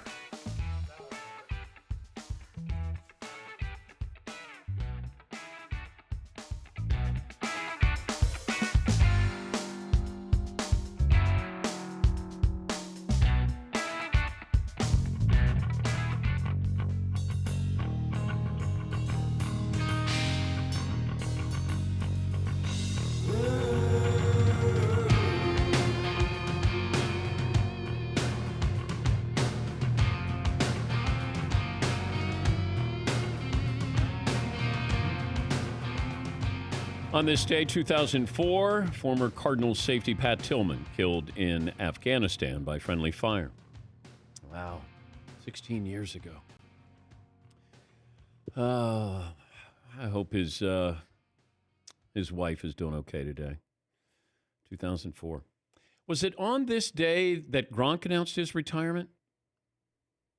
I think we had Tom Curran on, and is that the case, Andy? I'll check. It's right about now, I think. You think it's exactly today? I thought it was, and we had Tom Curran on. Yeah, Paulie. I got March 24th, 2019. I got March 24th. Oh, okay. Yeah, for some reason, I thought it was around this time. But so it was a month ago that or last month. How many years ago? 3 years ago for Gronk?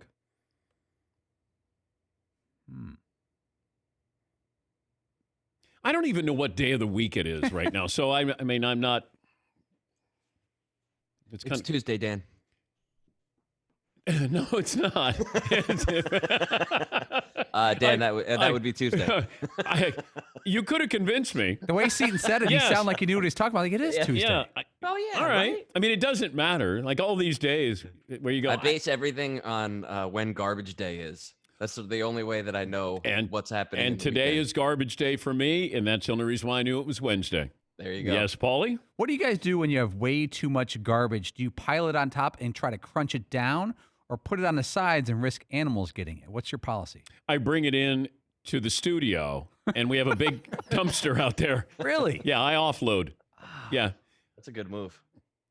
Do you remember when I had to get this I had to get this document, and I accidentally threw it away, and that's when I had to come back here on a Saturday morning, and I had to jump in the dumpster. Dumpster dive. Yeah.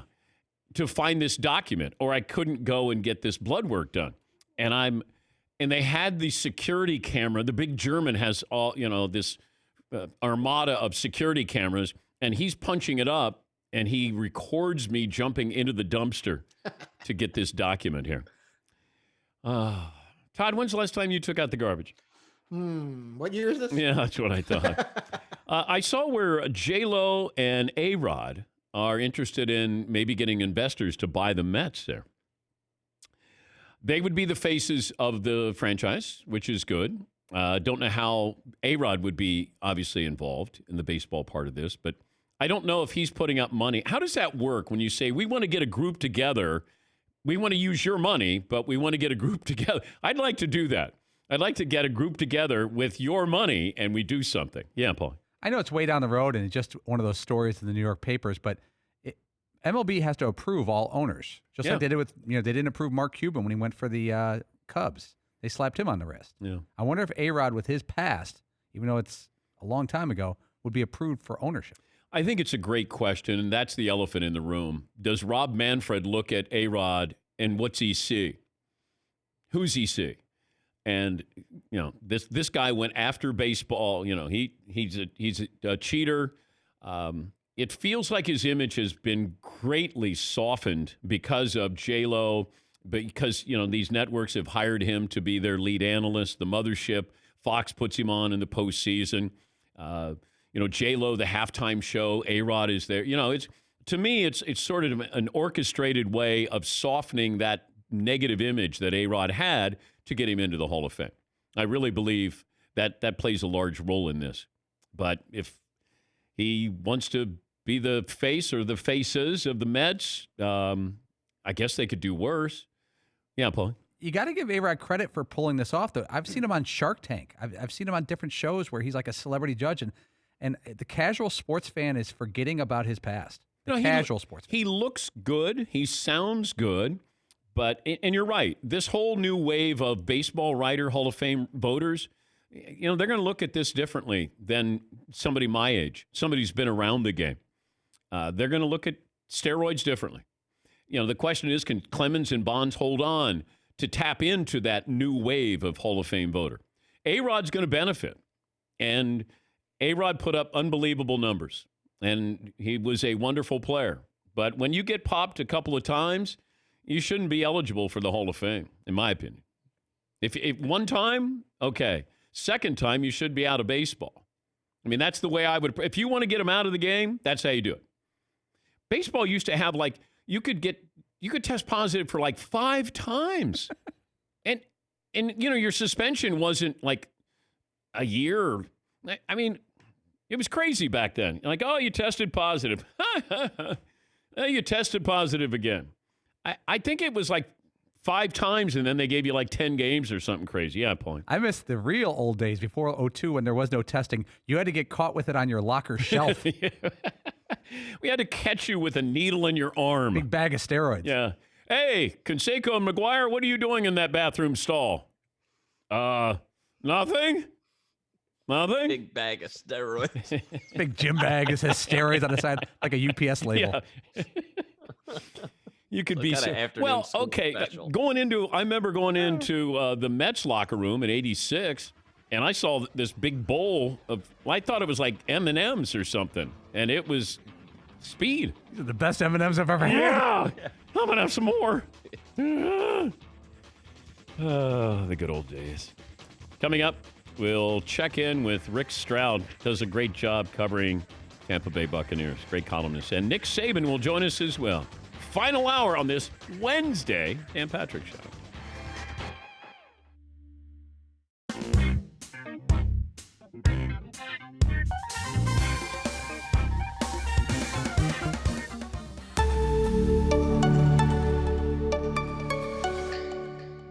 remember the first time you faced Jordan? What was that, 93? Yeah. I remember the first time I faced Jordan. But how about this? We're playing him. I think it's the year they won 72 games. I don't know. But he's sitting in the arena on his Ferrari. And I think I told somebody this, but this is the only time I let a teammate down. I feel like I threw a teammate under the bus. So I'm getting off the game. It's game 3 or game 2. We're playing in the arena, and he's in the arena smoking a cigar. He's smoking a freaking cigar before the game as if it's over. So Juwan and I get off the bus, and he's like, yo, who's checking me today? And this is when you're supposed to say, man, shut up, man. We about to beat y'all. But Calvin Cheney walks off the bus after us, and we all look back like, this will be your victim this evening. And he went on to score 54 there in Chicago. And so I just remember how cutthroat he was and how competitive he was. And, you know, playing against him and playing against Kobe with that Shaq team, you know, I know that I've played against some of the best players. I tell you this, I haven't played against Curry in this state, but I see what he does, and I just don't know how you would check him, especially with the pick and roll, especially with his range, and the fact that he gets to the hole. We don't give him credit. The reason why he's such a great shooter is because, one, he's a great shooter. Secondly is because he can get space with his dribble. But he's not just getting space to back up or to step back. He will take it to the hole and lay it up over the tallest, the most intimidating shot blocker. And all those skills together is what makes him, you know, one of the greatest to me.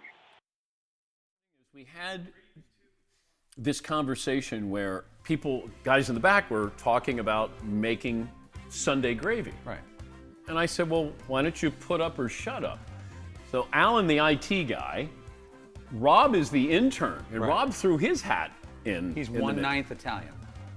I don't know how much Italian he is, but he's enough to make looks like pretty good gravy. And then Marvin, who answers the phones, he brought his father-in-law in, who's full Italian. A ringer. Yes. And this is what we have. Okay, how about this? Based off looks. Oh. Based off looks. That's gravy. Like, that's Rob the intern. Well, now, some gravies have both meatballs, veal, sausage. I'm just going with the color. Now, this is Alan, the IT guy, who I trust Alan's. This is a little darker. His ability, that's almost is like a full meal. It's more heavy meats. There's pulled like a veal, there's pork, there's... it's good. Meatballs. And I trust Alan. Now, this is vodka. Like penne alla vodka. Penne alla vodka. That's Marvin's father-in-law, who I think comes from the old country. That's what we have. You know who's the winner? Me and you, big guy. Hey, Fritzy's not here. McLovin's not here. Seaton's not here. Oh, and man. I told everybody in back, you know, social distancing. You got to stay away. No, it's just us. This is us. What a day. Yep. Here's your slab of bread. I knew being quarantined with you was going to come in handy. You said, come on in. It'll be worth your while. We have lunch. Yes.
Buckle up, boys. Time to go to work.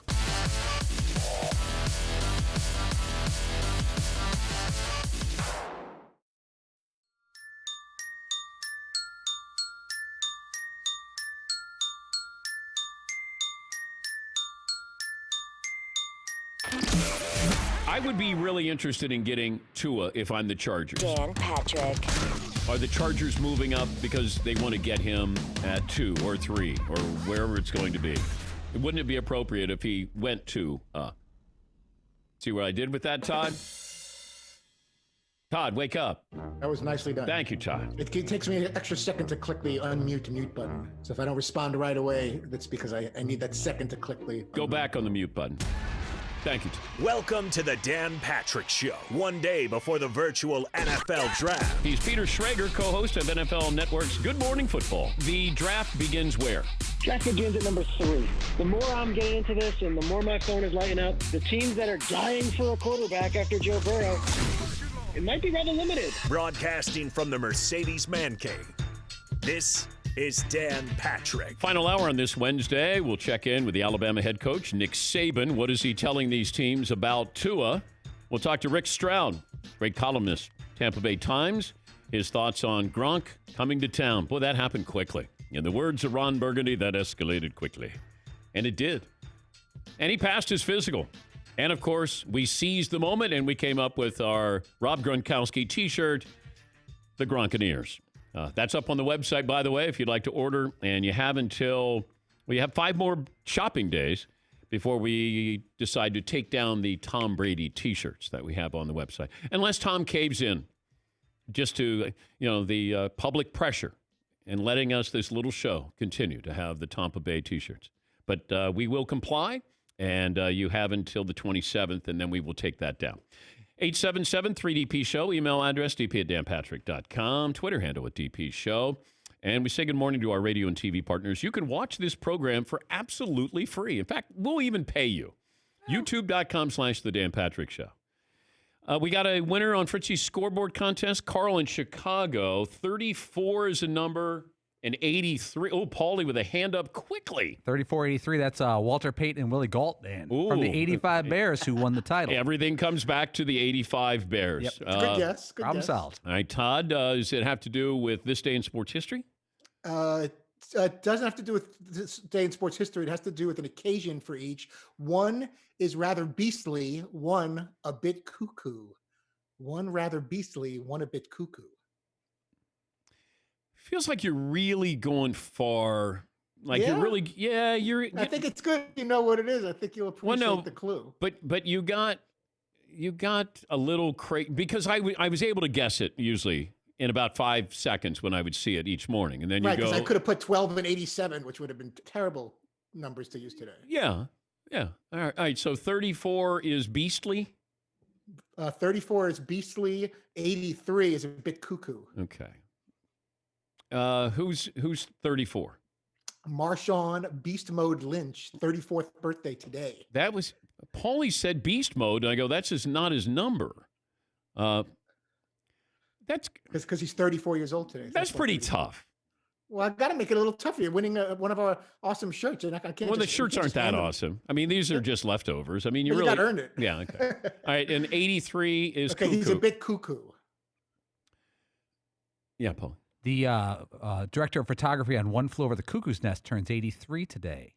That's extremely close. It's extremely close.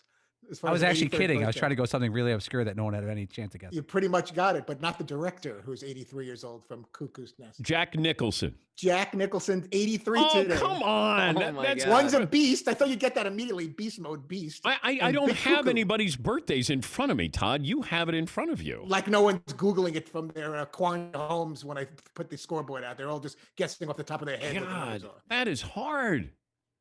34th birthday, Marshawn Lynch. 83rd birthday, Jack Nicholson. Jack. I was very proud of those numbers. Yeah. Just all right. Kind of. Thank you, Tom. McLovin, update the poll results, and we'll bring in Rick Stroud. Which QB selection are we going to say in 5 years was the most wrong? 38% say Tua. Second is Jalen Hurts. Ooh, all right. Let's bring in the columnist for the Tampa Bay Times, Rick Stroud, back on the program. I think I asked you last time you're on, how's morale? How's morale today in Tampa? Well, Dan, the Bucs want to keep the party going. I mean, Tom Brady got kicked out of a workout the other day by a Parks and Rec lady, okay? So, you had to have some muscle coming in here. So he's got the guy that, nobody wants to party more than Rob Gronkowski, and they're excited to have him. They think he's going to bring a lot to their football team. I think the fans are jacked up, and it just who's next, right? I mean, we're Edelman. Yeah, that's what I think. They should have a kind of a Masked Singer Tampa Bay edition, where the guy gets up there and try to figure out, it's Robert Kraft. No, I mean, it's just crazy, That's right? good. I mean, we're going to see Matt Damon and Mark Wahlberg and Ben Affleck hanging out at St. Petersburg. I mean, this is nuts. How did Brady end up in this park, and who was he in the park with? I don't know how he ended up in a park. I mean, I would think, for goodness sakes, they can find, some place that's not like a municipal Tampa, tree-lined place. But my understanding is that, he does want to find a place to work out with some of his guys. I would think that would be indoors more than outdoors. But, yeah, it's just kind of nuts. The Tampa mayor was on with the St. Pete mayor, and they were having their talk about coronavirus, and she goes, "Oh yeah, by the way, we found that this guy was working out, and then one of our Parks and Rec lady came up, and it turned out to be Tom Brady." So yeah, he got kicked out. Well, when I heard Tom Brady had been cited, and then I said, "Wait a minute, how are they spelling cited? Is it with an S or a C?" Yeah. Isn't there any room in the Jeter house that he could work out? Of course there is. I mean, his media room is, you could hold a passing camp in there. Are you kidding me? The thing's 30,000 square feet. But, but I guess he wanted some fresh air or something. It was just a weird story, and it wouldn't have happened in Brookline, I can tell you that. You have Gronk coming to town, and I'm cautiously optimistic. I still think this is a playoff team. I think they'll firm up the offensive line. Maybe they trade for Trent Williams. But, they get the offensive line situated. Now you got a legitimate playoff team here. I don't know what Gronk's addition is going to mean, and I don't know what it means for the future of O.J. Howard. So can you fill us in with some of the gray area there? Yeah, I think what the addition means is that, for all the antics that you see with Gronk off the field, I mean, he's a seriously hard worker, right? And Brady, when he came here, made the Bucs aware that Gronk wanted to play here, wanted to play again, wanted to play in Tampa with him. So he's got somebody he's familiar with. That's important. He's going to help that room. And right now it's a crowded one, right? You mentioned O.J. Howard. Now, obviously if they get blown away by an offer, and I don't know what that would be, a second-round pick or something like it, they would consider trading him. They got a lot of tight ends with Cam Brate and some others. But right now, unless something happens again in the next 2 days, I mean, their plan is to go with a lot of 12 personnel. We saw Brady do that with Aaron Hernandez and Gronk up there in New England. They certainly could line up that way, and they think that O.J. Howard, who's he's still on his rookie contract, so he's a cheap guy right now, and they don't have to make a decision until May on the fifth-year option. So could he get traded? Yes. It hasn't happened yet. I don't know what leverage they really have. Everybody knows they got a surplus of tight ends, so we'll know pretty soon. How are season ticket sales? Well, they were through the roof. The big question is, can people use them? I mean, Ticketmaster's not refunding right now, so that's a problem. But they had, the day they signed Brady, they had like an 8,000 waiting list online just to be able to order them. So, look, they'll sell out that building. There's no doubt about that. This just ratchets it up even more. And but again, here we are in a 100-year pandemic, and no one really knows if they do play whether fans can actually go to the games or not. So that part's more than unfortunate. Of course, there's bigger things going on in the world than football, certainly. But they're excited. I mean, how could you not be, right? Can you be objective and look at this team and honestly look at them and say it feels like they're like the Cleveland Browns last year, where they were way too hot, and I said this team is not a playoff team. Yeah, I can't be objective. Excuse me, Dan, I'm getting choked up, not because of the question, but I can't be objective. I think, I had a couple coaches tell me the way they would describe this team was below average, but improving. And so, that's sobering, right? If you're hearing that from inside the building. One person told me we're not as good as everybody else thinks we are, but we're going to be pretty good. So you still got to do it on the field. I mean, this guy's played for the same coach, the same system for 20 years. And so there's going to be adjustments, right? But they had a young defense. I mean, they got some guys back in free agency. They re-signed Shaq Barrett and Ndamukong Suh, of course, and Jason Pierre-Paul, and the secondary grew up. So, the division's good. You've got to beat New Orleans. New Orleans still has better personnel. New Orleans still has 3 straight NFC championships, and they still got Drew Brees. So, I mean, until you can knock those guys out, you're not even a favorite in my mind to win the division. What happens, though, we're talking to Rick Stroud, the columnist for the Tampa Bay Times. What happens, though, Rick, is we in the media, we root for a story. I was rooting for Brady to go someplace else because it would give me content to talk about. Gronk coming back gives us content. Draft coming, all these things. So we're sort of rooting for Tampa to do well as if we're going to say to Bill Belichick, oh, so you were the genius here? Or, we want to get back at the evil empire, the New England Patriots, by rooting for the Tampa Bay Buccaneers. And I just feel like, and I saw Vegas, the odds, they went from the 6th best odds to the 4th best odds to win the Super Bowl. That makes me nervous. Crazy. That makes me nervous here. Yeah, I'd be nervous. I mean, history says you're not going to the Super Bowl in your hometown, right? So they've got that going against them. But look, it is fun. It is a good story. You root for stories. No one's rooted harder for a story than me than covering a team that's got a .387 career winning percentage. So I think that it is a good story. And look, these are good football players. I mean, Brady.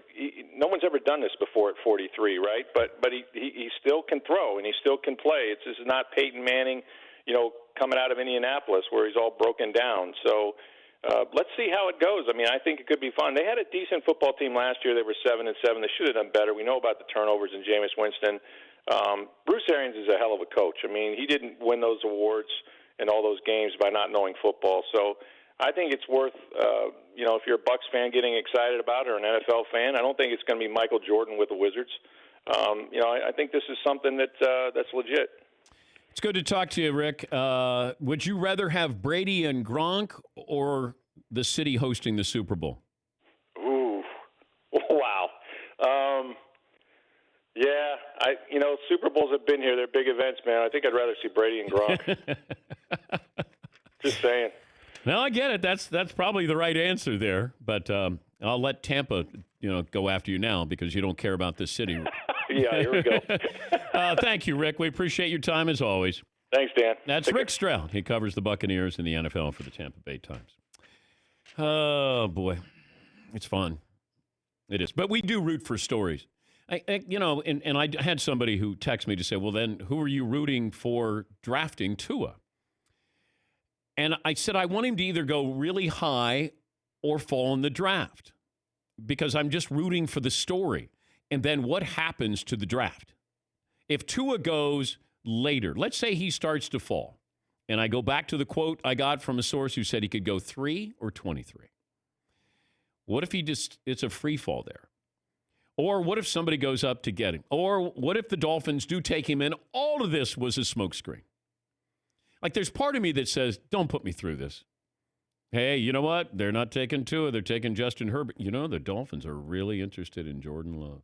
I'm like, part of me wants there to be a little bit of chaos because this is what happens to the draft. And then once the draft happens, we forget about all the things that were said about all of these draft prospects.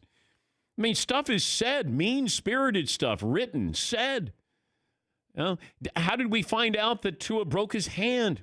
Did somebody get information they shouldn't have gotten about? Like, it's crazy when it comes to the draft. Yeah, Paul. Again, going back to watching the 2017 draft last night, it happens really fast, too. When Kansas City went up to get Mahomes, then the next pick, New Orleans took Marshawn Lattimore. And then all of a sudden, out of nowhere, Houston, which was way down the board, moved some draft capital to get up to get Deshaun Watson. They didn't think Watson would be there. They were surprised by it. They talked to the GM on the draft coverage and said, we did not think in any scenario he would be available to trade up to. But then remember when we had Sean Payton on and he told me they were going to take Patrick Mahomes. And he went one pick before. But imagine that because you'd have Patrick Mahomes who would not be playing with the Saints, or would they have jettisoned Drew Brees? Like, if you start to think about that and you go, okay, if they had drafted Patrick Mahomes And once again, when you see these guys in practice and the players in practice know, the Patriot players, two of them talked about when Jimmy G was in practice, Jimmy G was better than Tom Brady. Those are two players who were there who said, you start to look around and you go, he's pretty good. And then, then you start to realize that Tom feels like the walls are closing in. Belichick's got his, future pet. He's got his next quarterback. Tom still wants to play. He's got TB12. I got Super Bowls to win. I want to be the greatest quarterback of all time. You can see where that would cause some unrest there. And, that's where you're trying to figure all of this stuff out. And you make these decisions or you don't make these decisions. And the fact that the Saints had gone all in and gotten Patrick Mahomes, you change NFL history. If the Dolphins had signed Drew Brees, you change NFL history. I would love for somebody to do a story on the 5 biggest moves that weren't made that changed NFL history, or the 10 moves. Because you could think, just the trickle down where you go, that's connected to that, that's connected to that, that's connected to that. I think it's a fascinating story that's waiting to be told of the 5 most important moves that weren't made in NFL history. Yeah, Paul. Or moves that happened out of nowhere. If Peyton Manning doesn't have neck problems and just keeps on going with the Colts, does he get another title with the Colts? Does Andrew Luck goes where? He would have gone somewhere else. Yes, Todd. Rather have a wild draft moment as far as who goes where or a big deal, or a wild, embarrassing, technical, virtual moment? Oh, I want a draft. I want something chaotic in the draft. I mean, I'm not rooting for somebody to have a technical glitch that, something that we could laugh at. Great. I don't want somebody embarrassed, but we do that for 3 hours here. You can tune in for that. But I just want something that, because it feels like this draft might start to get boring. You got, Tua is really interesting. Joe Burrow's off the board. I got wide receivers and offensive linemen. Okay. I'd like to have something where you go, wow, I did not see that coming. Yeah, McLevin. I can't believe you're not rooting for someone to be embarrassed by technical glitch. I don't want to say that publicly. Privately, when, in 45 minutes when we're off the air and I go, hey, I'm really rooting for somebody to have an accident there. Did you see the horse game? That was a disaster. Well, hey, we could come up with the idea for horse that the mothership took, but that wasn't our idea. And they took it, and that's what they made it into. We can only do so much here. We can only program for so many networks. Yes, Eden. Right. The horse thing was a disaster, but nobody was sitting at home like, this is awesome. Look how terrible this is. Is this so much fun? It was like, God, this sucks. I don't want to watch this. You watch for 30 seconds, you got dizzy and like seasick, and then turned it off. Yeah. I don't want the draft to be like that. No, if somebody leaves their microphone on or somebody comes out of the bathroom, a dog is barking, a cat jumps up on, a table, I'm okay with that. I think that could be fun. A kid, screaming, that could be good. All right, we'll take a break. Nick Saban will join us coming up next here, 18 after the hour. This is the Dan Patrick Show. You check your email, Instagram, social media. You do this all the time. But Discover is saying, how about you check something important like your credit? And Discover makes it quick and easy. Best of all, it's free.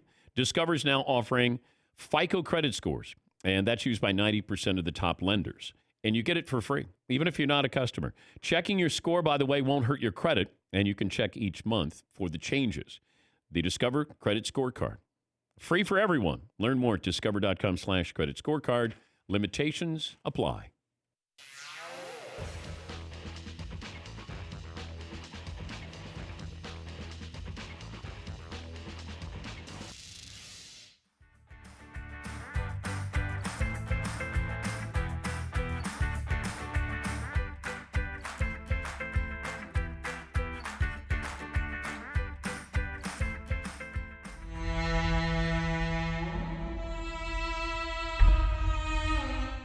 I want you to listen to this.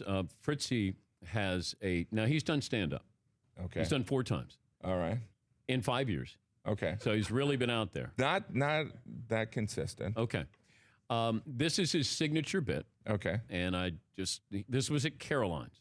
Okay. So this is Monday night, open mic, 6 o'clock. Fritzy is on the stage at Caroline's. So I'm at a sporting event the other night, and at least 3 different people come over to me asking if I'm sitting in their seats. So I don't know if it's if you guys ever deal with this, if you go to a concert, a sporting event, how difficult is to find seats at a concert or a sporting event? Think about it. It's got all the information you need right there on the ticket. Section, row, seat number. Section, row, seat number. It's really, really not that complicated. I got these people coming over to me and saying, I think we're in the same seat. Not only are they not in my seats, they're all the way on the other side of the arena. They couldn't have been further from where I'm at. So I don't understand. Section, row, seat. Let's get it together. Just some people I just can't deal with. The entire bit. That's interesting.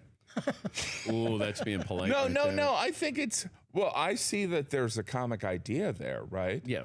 And there's something probably universal about it, but maybe it's, and obviously it was funny, you probably told, and it was universal when you talk to people about it. You're like, people keep asking. And it was quiet in Carolina. And it was based on a true story, but some of it is, that might be something shared by people that go to sporting events, but not everyone goes to sporting events. The guys like to remind me there's a difference between observation and observational humor. Yeah, there was no humor in the observation. Yeah, no, it's hard. It's hard. Oh, I know.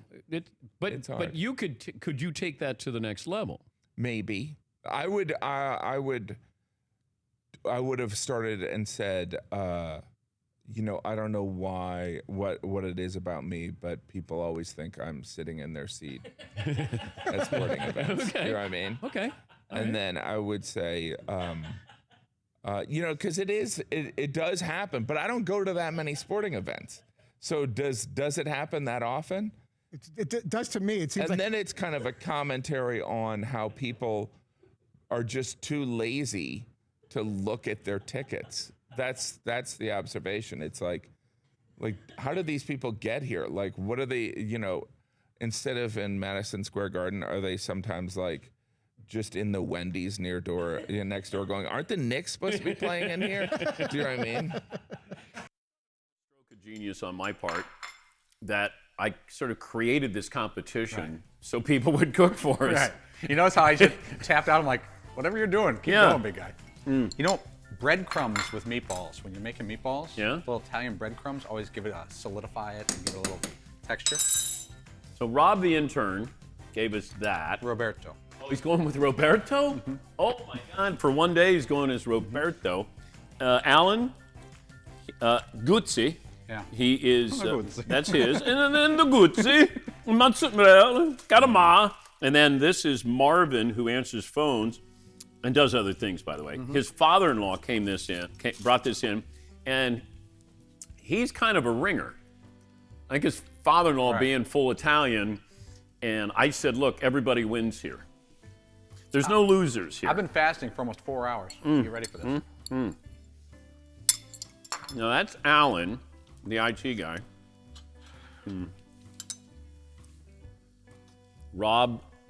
Roberto, the intern. That's a big meatball. That's what she said. I got to go back on the air. So I can't even have that yet.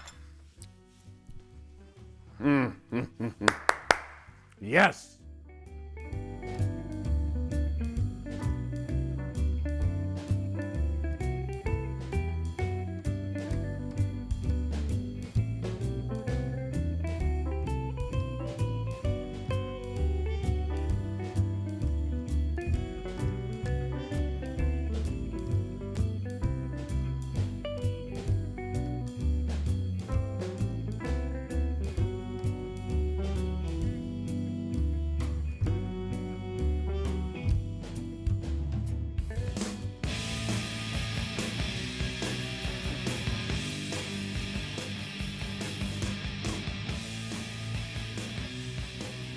Looking at these numbers for Tom Brady.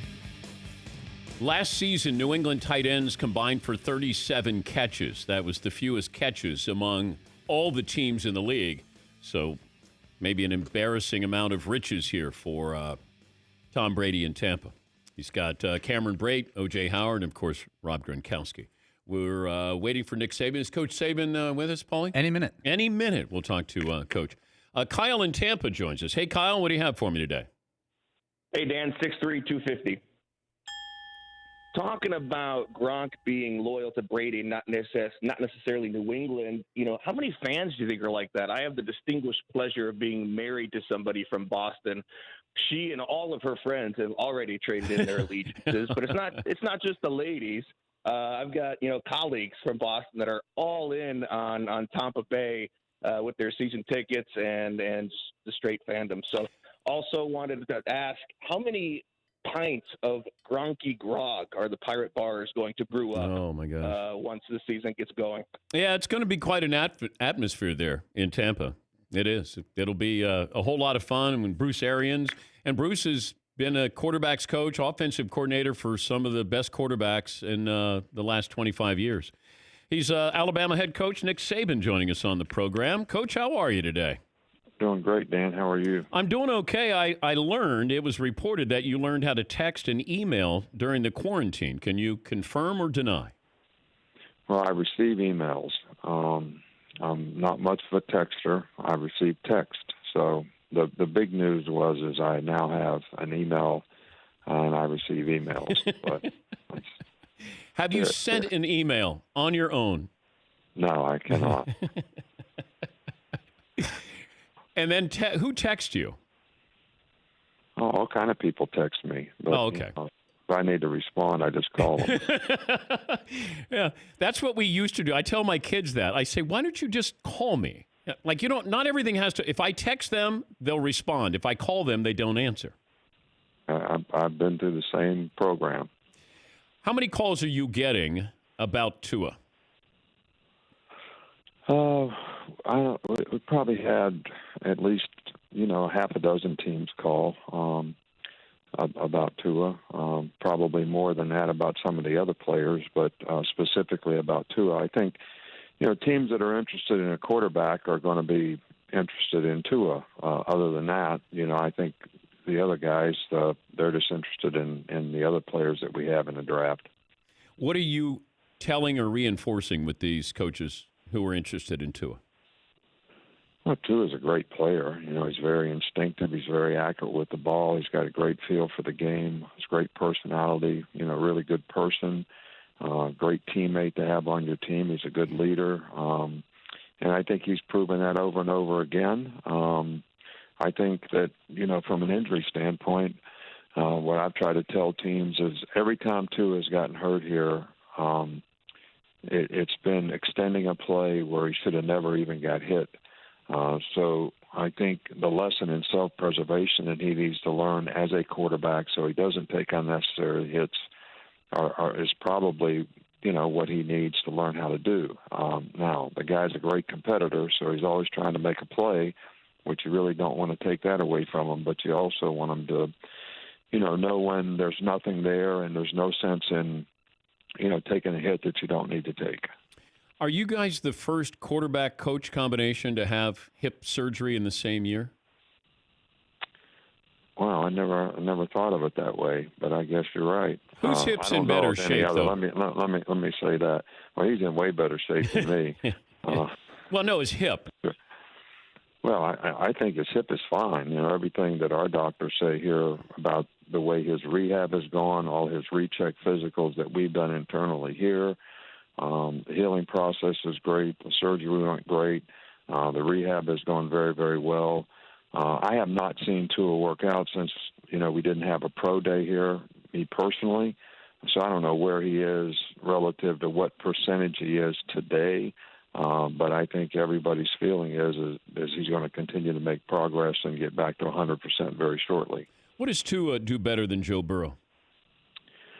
Well, I don't like to make comparisons in players. They're different style players. Joe's a bigger guy. He's very athletic. He can run. He played on a very skilled team with a wide-open offense.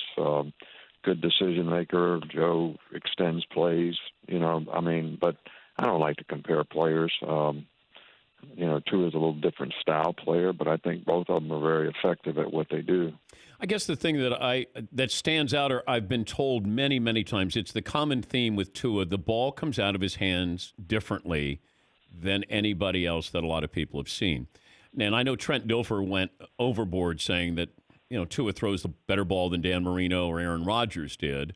But there's something about Tua that is magical. Chris Fowler said, first time I saw him in person and I watched the ball, it was different. There's just a different way he's throwing the football. Can you explain what that is? No, I do. I think he's got great hands. I think he has a very quick release. I think he's very accurate with the ball. I can't. Beyond that, I can't really explain it, but I do. I don't think those assessments are incorrect. There is a special talent there when it comes to this guy's ability to throw the ball accurately, have touch on the ball, and do the things that guys have to do to play winning quarterback. So he is special. I would probably, just my experience as a college coach. Now, I played against all those guys in the NFL when I was in the NFL, but as a college player, Drew Brees, when he was at Purdue and I was at Michigan State,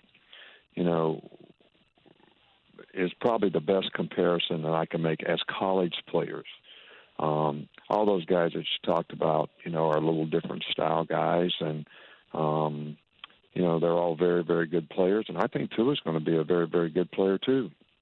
You go back to the Dolphin days, and you talked about this. If somebody, and I'm paraphrasing here, so correct me if I'm wrong, but if you're passing on him, it's sort of like when the Dolphins passed on Drew Brees because he came over from the Chargers, had the injured shoulder here. But you go back to, like you're talking about how great Brees was in college, but he's right there in front of you, and then you guys decided on Dante Culpepper. But what was it about Brees? But it was the same scenario. It wasn't, our first choice was to take Drew Brees. Yeah. It's the medical people made that decision, relative to Drew Brees' shoulder, his situation. It was his throwing arm and all that. That was a medical decision. It was not an organizational decision. We wanted to take Drew Brees. He's the first guy that we brought in. He's the first guy that we made a deal with. But it was a medical issue that created that. All right, so this may be the same scenario for whatever team is interested in Tua. It's going to be a medical decision. I don't think it's going to be a performance issue. Yeah, and look, I'm not, casting blame here. I was trying to understand where you were talking about, hey, if you pass up on him, it's going to be like when, we're looking at Drew Brees the same way. And, of course, Drew ended up as, the all-time leading passer in NFL history. So that was, and I hope you understand where that's coming from. I just wanted to understand what you were saying and comparing that to Tua. Yeah, well, I think it's the same scenario. I mean, if you pass on a guy, he has a chance to be one of the great players in the history of the NFL, in my opinion. How much fun? You got Judy and Ruggs who are going to go in the first round. Like when you have that amount of talent there, do you ever have to keep somebody happy with either giving them the ball or throwing them the football? I think that was the unique thing about this receiver group, because we have two more guys that you're going to be talking about next year. Smitty and Waddle. So we had four guys. And the unique thing about this group was that they were all for each other. There was never a selfish moment that we ever had to deal with. They all made a lot of great plays, but they were never worried about who made the play. And they kind of understood that I may catch 8 balls in this game, but somebody else may catch 8 balls the next game. But if we go do what we're supposed to do, we're going to have the production that we need to showcase our talents. And they all did that extremely well. I mean, and it's really unusual because a lot of times receivers, are guys that can be a little bit self-indulgent in terms of, getting me the ball. Yeah. And these guys were never that way. He's Nick Saban, Alabama head coach, projected to have 6 players taken in the first round this year. When you stumble upon an old college game that you have coached in, do you stop by and watch it? An old college game that I've coached in. I'm not much for watching old games where I know the outcome, unless it's there's a technical aspect of the game that we're trying to use to prepare for the next game or another game. So I guess I don't. But the past month, though, when you're watching TV, you flip through the channels.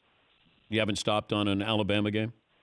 No. I have not. I don't. What are you watching? I spend all morning watching film preparing for next year's season. I would watch. I watch some of those golf things. Sometimes the greatest rounds ever. Yeah. Maybe some great tournament or something. But when you spend all day on football and then you go home at night, you want to watch it on TV. I mean, that's not. I mean, I know everybody thinks I'm a grinder, but I don't. There's a limit. I have a limit. We all do. It's like when I go home, the last thing I want to do is talk sports. Right. I want to talk anything, music, Yeah, well, even when we play a game, like we'll have all kind of family come in for a game, and we'll play the game in the afternoon, and then I get home at 8 o'clock at night after I do a TV show and a press conference and talk to a bunch of recruits and all kinds of stuff, and they'll want to watch whatever game's on at night. And I'm like, I'm going to go in the other room and watch something else. Do you have a guilty pleasure now during, TV-wise during the coronavirus? Terry and I have kind of, we look for things on, the Amazon, Netflix, all those things, try to find a series where we can watch, like one episode here and one episode there and something that keeps your interest. So, but to be honest with you, if this goes on much longer, we're going to run out of things to watch. You might be watching some old Alabama football games if that's the case. You're not doing Tiger King, are you? Have you seen that documentary? No, I hadn't got there yet. And by the way, it's not LSU related. Just letting you know when you see that. I want to make sure you know that. Hey, it's great to talk to you. Hope you have a good time watching the draft, and we appreciate your time as always. Okay, Dan. Thank you, buddy. Take care. All right. See you. That's Nick Saban, Alabama head coach. Yes, Paul. Jen, just to recap, Nick Saban told us 10 minutes ago he has never sent an email in his life. He has also never sent a text. He receives both. He just started receiving emails. Yeah. He's received texts, and then he calls the person back. People are quite bothered by this. Well, I like when somebody calls me. Every time? Well, no, there are times when I don't want to hear from people, but it's nice to get a phone call occasionally because my kids, once again, I can text them and they'll respond. I call them, they don't answer. This is like saying, though, you still have dial-up or you still have a flip phone. This is like Andrew Luck's flip phone. People are either calling BS or they're troubled by Nick Saban saying he does not send anything. Yes, Fritzy. I'm trying to understand, does he not know how to respond to it, or does he think it's more polite to return the email with a phone call? I got the impression he wasn't sure how to actually do the sending of the email. I think that's probably the case. I don't think he wants to adjust to modern life where you're sending out text all the time and his Instagram and his Facebook and all of those. He's 68 years of age? And if he hasn't learned it now, doesn't feel like unless he's trying to stay in touch with recruits or his players, that's a convenient way of just saying, hey, just checking in, making sure you're okay. Because I'm the king of very, very limited dialogue returning a text message. You'll get a thumbs up or the letter K. That is true. Yes. Yes, Paul. But I saw a comedian a few years ago said that every person eventually gives up on modern technology. They learn nothing else. At a certain age, they say, all right, I'm good. Whatever I've learned so far. And it appears that Nick Saban, I wonder if he has a person who texts back for him, like if he needs to. Like I'm not designated texter. Yeah, like Jerry Jones has that guy who does his glasses when he's in the box. But that was his son who did his glasses, I think. Inheritance. Yeah, got to do something in that job. Yes, McLevin. It's funny you say you like phone calls. Everyone says phone calls are out. People will not talk on the phone. They will only text. Well, I'm talking about my kids. It's nice to get a phone call from my kids. I don't need it that often, but like I have one daughter who FaceTimes me all the time. And, it's great that she does it, but it's just, I don't want to be on camera, even though it's on a phone. I just don't want to do it. And then what I do is I put it up to my ear occasionally, and I'm on FaceTime. So she'll go, Dad, I can look in your ear. And I'll go, oh, damn it, that FaceTime stuff. Yes, Todd. What about the texting from one room to another? When either you don't want to get up or you're in the middle of something, that's kind of as lazy as it gets when, you're letting your kid know it's dinner time and they're in the basement. But I've done that if they're upstairs and they might not hear, and then I'll just text. I don't want to walk up the steps. But it's not like they're next door, like the room 12 feet away, and I got to go in there and say, dinner. Yes. I still do the keep saying their name, but just get progressively louder 150 times until someone hears me. So it's like, Kieran. Instead, I could just walk into the other room, but instead I just yell his name, like, just go get him. My youngest daughter has the hearing of a dog, like unbelievable hearing. Unbelievable. She can hear all the things that she shouldn't hear, except for when I call her to do something. And I can't, like Molly. Hey, Mal. Hey, Malzer. Molly. Hey, molecule. And then you realize and then I'd say to my wife, I thought she had great hearing. She goes, she has great selective hearing. And I could be whispering something about her. And then she go, I heard that. But you can't hear me call her dinner. What'd you say? Huh? All right, we'll take a break. Last call for phone calls here. And what's in store tomorrow? What we learned? I think that's enough. And by the way, did you guys see that we have some spaghetti cooking here in the man cave? Did you see the sauce, the Sunday gravy? We have a pasta contest that I created yesterday where I said to guys in the back, I brought up a faux conversation about Sunday gravy and how my mother-in-law, God rest her soul, made absolute, a delicious Sunday gravy. So Alan, the IT guy, goes, I make great Sunday gravy. And then Marvin, whose dad is Italian, says, my father-in-law makes unbelievable Sunday gravy. And then Rob, the intern, goes, oh, man, I make Sunday gravy. So I said to Paulie, watch this. I'm going to have these guys make our lunch here. And under the disguise of this is a competition. So manipulative. I know. Well done. Yes, it is. Well done. Yes, it is. All right, we'll take a break and back after this on the Dan Patrick Show.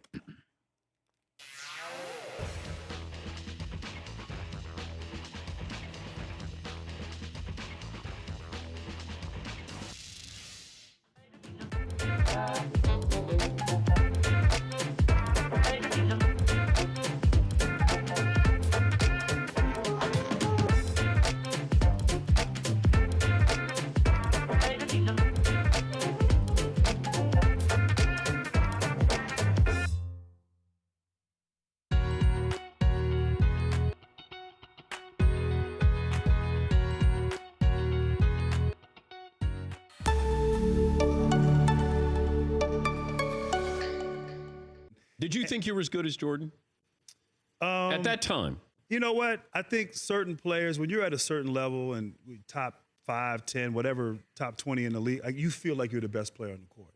And so when I stepped on the court, even against Jordan, I always felt like I was the better player. And when I came back, whether I was the better player or not, that's what I felt. But when I came back after 4 years, I mean, think of Derrick Rose and all the stuff he went. That was 2 years. Yeah. So I had 4 years of just, injuries, the body betraying you. You lose the confidence in your body, but you also lose the confidence in who you are. So instead of feeling like I'm that best player, now I'm just happy to be back. You want me to guard Kobe? All right, I'll go guard Kobe, And so I lost a little bit of that edge that's necessary, I think, to be at that level. All right, your Jordan story before we take a break. So Jordan, I'm playing in Orlando. It's his last year. We play them in Orlando first, and I'm blocking his shot. Like, I'm locking him up. Like, I'm doing my thing again. I blocked his shot like 3 or 4 times. Like, I'm having my way against him defensively. Now, granted, he's 40 years old, but I'm feeling good about myself. So fast forward a month later, we're in D.C. My ankle, we go to a doctor in Baltimore, and basically he tells me I'm done. Like, my ankle's, once again, it's not healed, it's broken, I have to have surgery. But I wanted to play against Jordan one last time. And so we're playing the Wizards. It's a TNT game. Wait, Thursday don't you night. want to go out where you dominate him and you're blocking his shots? I'm just thinking, my ego. Like, I'm thinking, like, I had him the last game. I don't need this left ankle. Just give me some. I only need Motrin. one ankle. Give me a bunch of Motrin. I'm Okay. gonna go out here. And when I tell you, he torched me in that first quarter. Like, literally, he gave me 20 points in the first quarter on the same play. Like, he just ran the same play every time and did this, and I could not guard him. And so, literally, I checked out of the game at the end of the first quarter, and I didn't even go to the bed. I just walked back to the locker room. Like, I was done. Like, literally had surgery like a couple days later. But it was like, I wanted to guard Jordan one last time. And you're right, I shouldn't have. I should have just let that go. Did he know you were a wounded animal? He probably did, because he went at me and he didn't the care. Same move. Like, it wasn't, he didn't do anything different. It was the same move, and I had nothing for him. Jordan probably had your x-rays in the locker room. He probably did. He probably knew exactly. I'm surprised he didn't send somebody for me to come back out.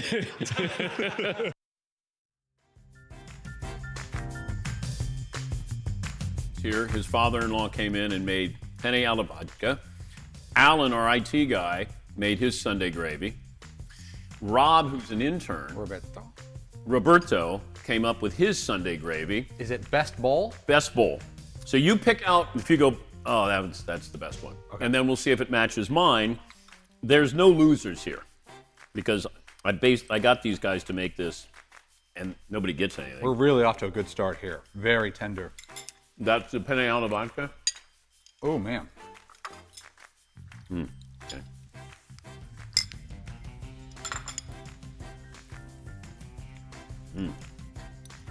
This is unscientific. Sauce is great. I feel like Guy Fieri. I'm gonna take a trip to Flavortown. The meatballs are very tasty. Not soggy at all. Very.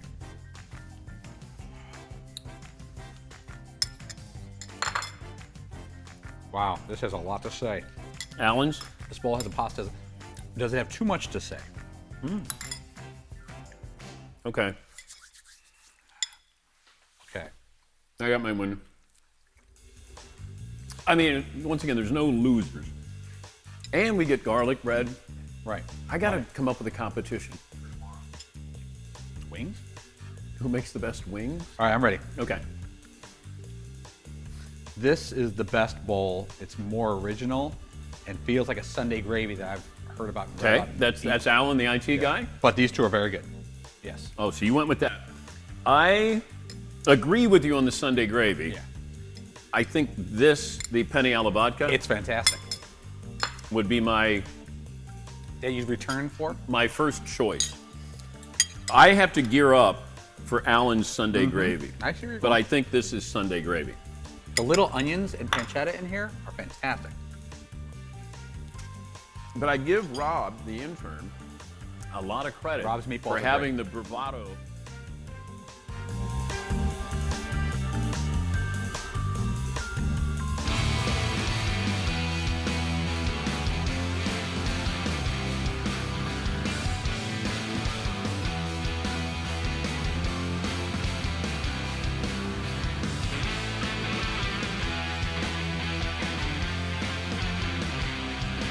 Oh, man. Got some Sunday gravy here on a Wednesday. Who's got it better than us?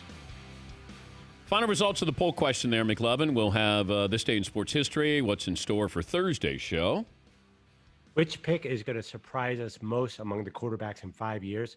Tua 40%, and then Justin Herbert right behind him. So people think that's going to be a weird pick. Yeah, I think Jordan Love is going to be the one that it feels like there's something attached to this where we either missed out or somebody went all in and paid the price.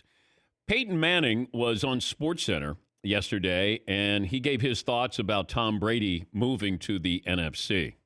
I'm a little surprised he jumped over to the NFC. I always see Tom Brady as an AFC guy, so he's going to have to go through initiation to learn the ropes of the NFC.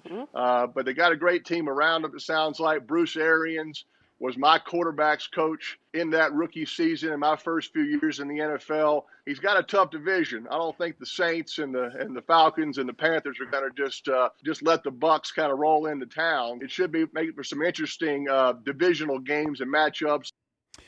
That's Peyton Manning on the mothership. Best quarterbacking division. Because I got Brady, and I got Breeze, and I got Bridgewater, and I got Matt Ryan. That's pretty good, right? Two of the greatest of all time, and Matt Ryan's going to be a Hall of Famer probably when it's all said and done. By the way, Saquon Barkley on the program tomorrow. Chase Young will join us, and Daniel Jeremiah, the draft expert for the NFL Network. Yeah, Paul. If the AFC West didn't have Mahomes, Denver's quarterback situation, Oakland's quarterback situation, Chargers quarterback situation. Well, what if Tua goes to the Chargers? Saucy. If Herbert goes there. I'm trying to think. You got Cowboys with Dak, Carson Wentz, Dwayne Haskins, Daniel Jones. It's okay. NFC West, Garoppolo, Russell Wilson, Goff, Kyler Murray. Okay. McLovin, who has the best division for quarterbacks? 2 Hall of Famers in Aaron Rodgers and Matthew Stafford. Maybe a Hall of Famer. We think. But then you got the Trubisky factor or Nick Foles. That's not bad, but none of them are perfect. Well, you look at the AFC East now. Ryan Fitzpatrick, Josh Allen, Sam Darnold, and Jarrett Stidham. Yeah, McLovin. No, it would help any division. Add a Cam Newton into the mix. Maybe with the Chargers. I think after the draft is when you're going to find out what happens with Andy Dalton, what's going to happen with Jameis Winston and Cam Newton. Andy Dalton could be a backup. I think, and of course you're going to say, well, wait, yeah, he could be a backup. No, you mentally have to be able to prepare for a game differently. You know, Chase Daniels has had a job for a decade and hasn't played much. Why? Because he is really good at preparing the starting quarterback. He helps. Colt McCoy, they understand the role. I think Cam Newton has too big of an ego where he's just not going to go, let me be the backup quarterback. With being the backup quarterback, it's more than holding the clipboard. You know, you're basically another offensive coordinator there. And you have to be ready to do that. You know, can Jameis do that? Would he want to do that? Andy Dalton. Somebody's going to have to be a backup quarterback. And, you know, like RG3 had to accept being a backup quarterback to Lamar Jackson. And that probably was pretty tough, even though he hasn't had much success recently. This day in sports history, Paulie? Got a few. Babe Ruth made his debut with the Baltimore Orioles in 1914 as a pitcher. Overrated. 1915, the New York Yankees wore pinstripes for the first time. And this is for McLovin. 1994, Michael Moorer became the first left-handed heavyweight champion. McLovin likes all things left-handed. Okay. Why did the Yankees pick pinstripes? Did this have to do with, and I don't know if it's true or not, it just came to mind, gangsters? Or, you know, people who wore pinstripe suits? Slimming, maybe some guys were a little overweight. Like Babe Ruth? A little overrated? I don't know. Did anybody ever, I don't know how we came up with pinstripes. What about plaid? Paulie would love plaid. Oh, yeah. See if we can come up with that answer by tomorrow. Let me see. Rick in Hawaii joins us. Hi, Rick. Hey, how's it? Love all you guys on the show. Thank you, Rick. Just wanted to say, first with Brady and now Gronk, there could be a bona fide trend developing. And as a good slogan for all of it, how about orange is the old Pats? Oh, okay. Orange is the new black. Okay. All right. Well, thank you, Rick. Somebody just offered up, if you have Big Ben, Joe Burrow, Lamar Jackson, Baker Mayfield Jr. the third. Interesting division. Jury's still out on Baker. Lamar needs to have playoff success. Joe Burrow's probably going to have a rough ride here, and Ben's a Hall of Famer. It's I will say that would be an entertaining division with quarterbacks. Jason in Nebraska. Hi, Jace. First time, long time. You guys are the best. Wanted to help out Fritzy because yesterday I noticed you guys rolled your eyes with his numbers. And I was watching ESPN yesterday, and it did, in fact, show that Vic was number 1, followed by Tony Romo turning 40. So just wanted to let you guys know that. So suck it, front row, and McLovin on that All right. one. And earlier you had mentioned you wanted, you wish that, you know, you're talking about J-Lo and buying the team, A-Rod. You know, you had your chance yesterday with the GoFundMe, so there you go. No, I don't need help with the GoFundMe, but thank you, Jace. Todd, did you double dip and steal this from ESPN? I did not. Or did you give it to them? I did not give it to them either. Okay. Well, I was going to give you credit. I appreciate it. I'm trying to be honest. You know who deserves? I had no idea what they were doing. You know who deserves credit? The chat row. I don't think they get enough credit. I don't think they get enough love. You guys always say they don't deserve it, and I say no. We should give the chat row credit, a shout out there. I'll do it. You guys won't. Hope you're happy. LegalZoom makes it easy to set up the right estate plan without leaving your home. Take care of your family today with the right estate plan at LegalZoom.com. Thanks for joining us. We'll talk to you tomorrow here on The Dan Patrick Show.